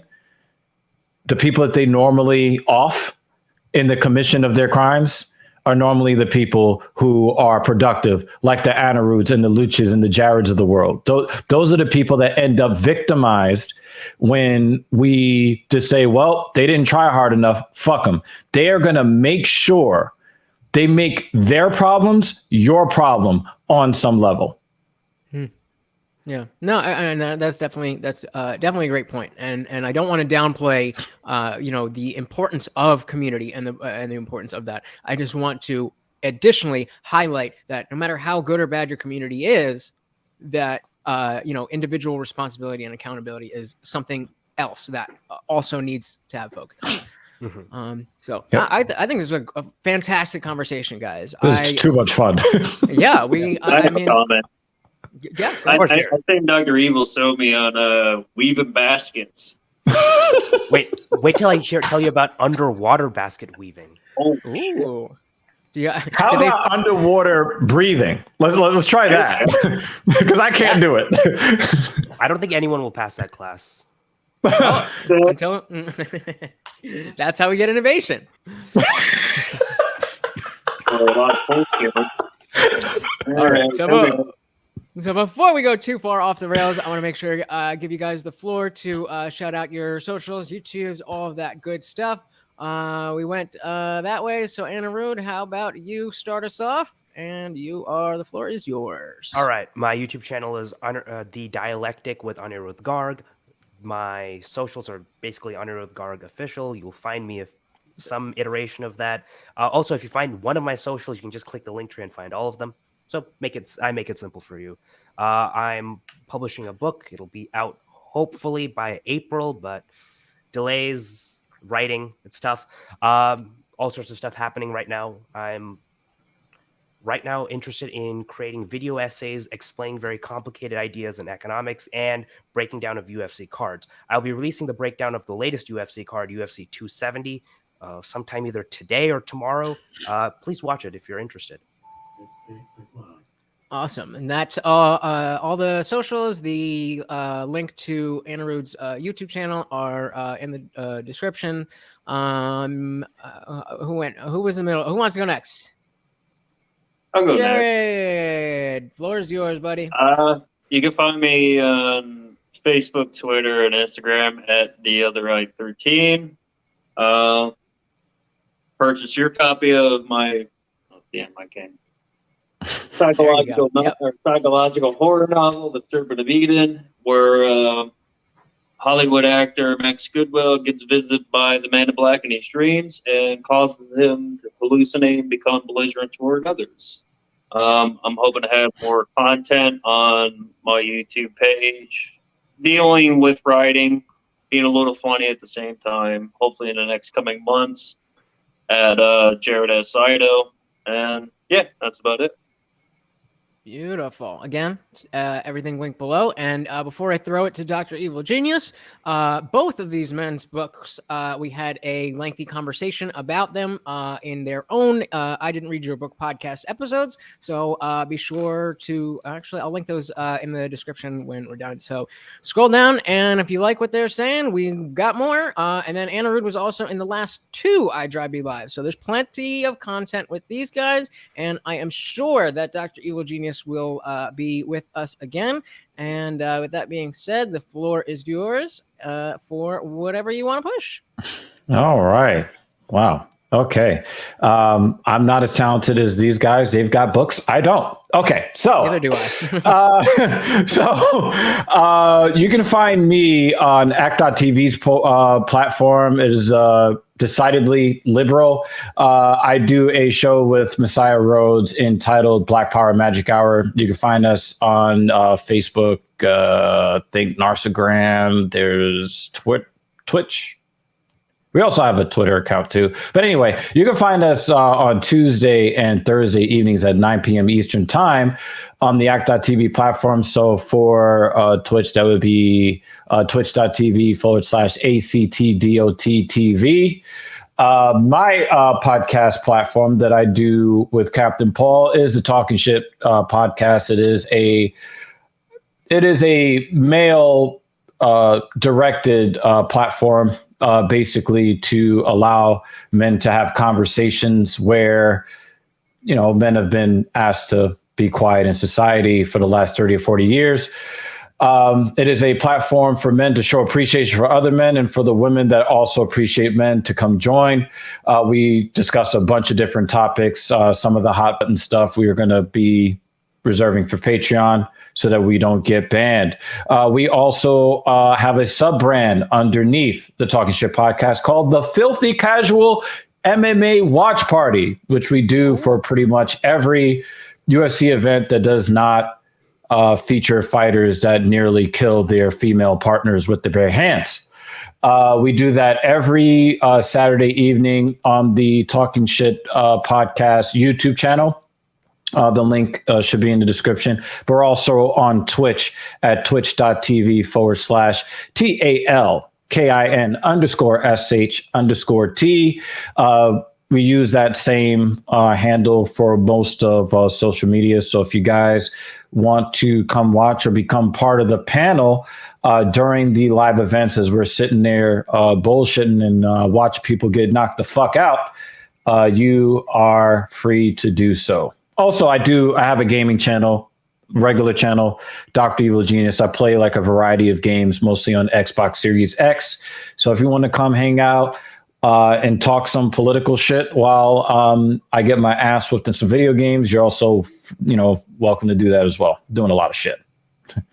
Awesome. And again, Links below, guys. If there is anything that you didn't send me before and you want me to drop in the description, of course, I will do that. So anything from these guys will be in that description.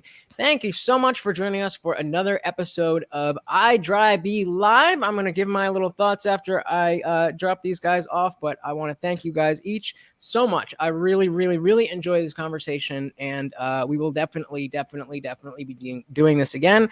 And oh man, we definitely got to do something around the UFC and MMA. Definitely. It's been a pleasure, gentlemen. I appreciate every single one of you. Thank you very, very much. Thank you so much. It was fun Thank talking you for about having me. This is great. All right. Take care, guys. Yep. Peace out.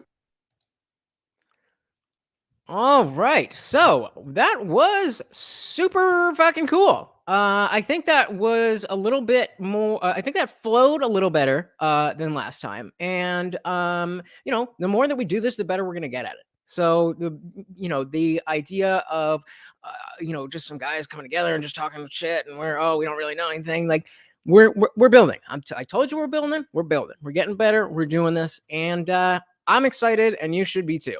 So, the drill, like, comment, subscribe, do all that stuff. Follow me, IDRYB Lutch.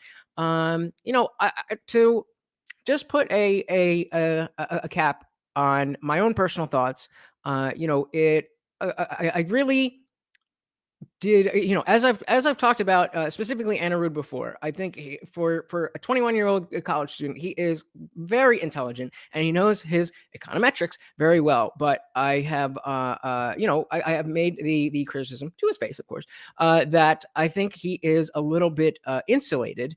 But he did show here that he was willing to be a little bit more open than I've seen him in the past, and so I do appreciate that. And like I said, we're moving and grooving. We're doing this thing. So don't forget, of course, those support links in the description. I've got all of that good stuff. The better, more money I got, the better product you have. But of course, a like is free, so is a subscription. And even if you don't do that stuff, if you just want to sit at home and think about how fucking awesome I am, that would be great too. And I will see you guys in the next one. Peace.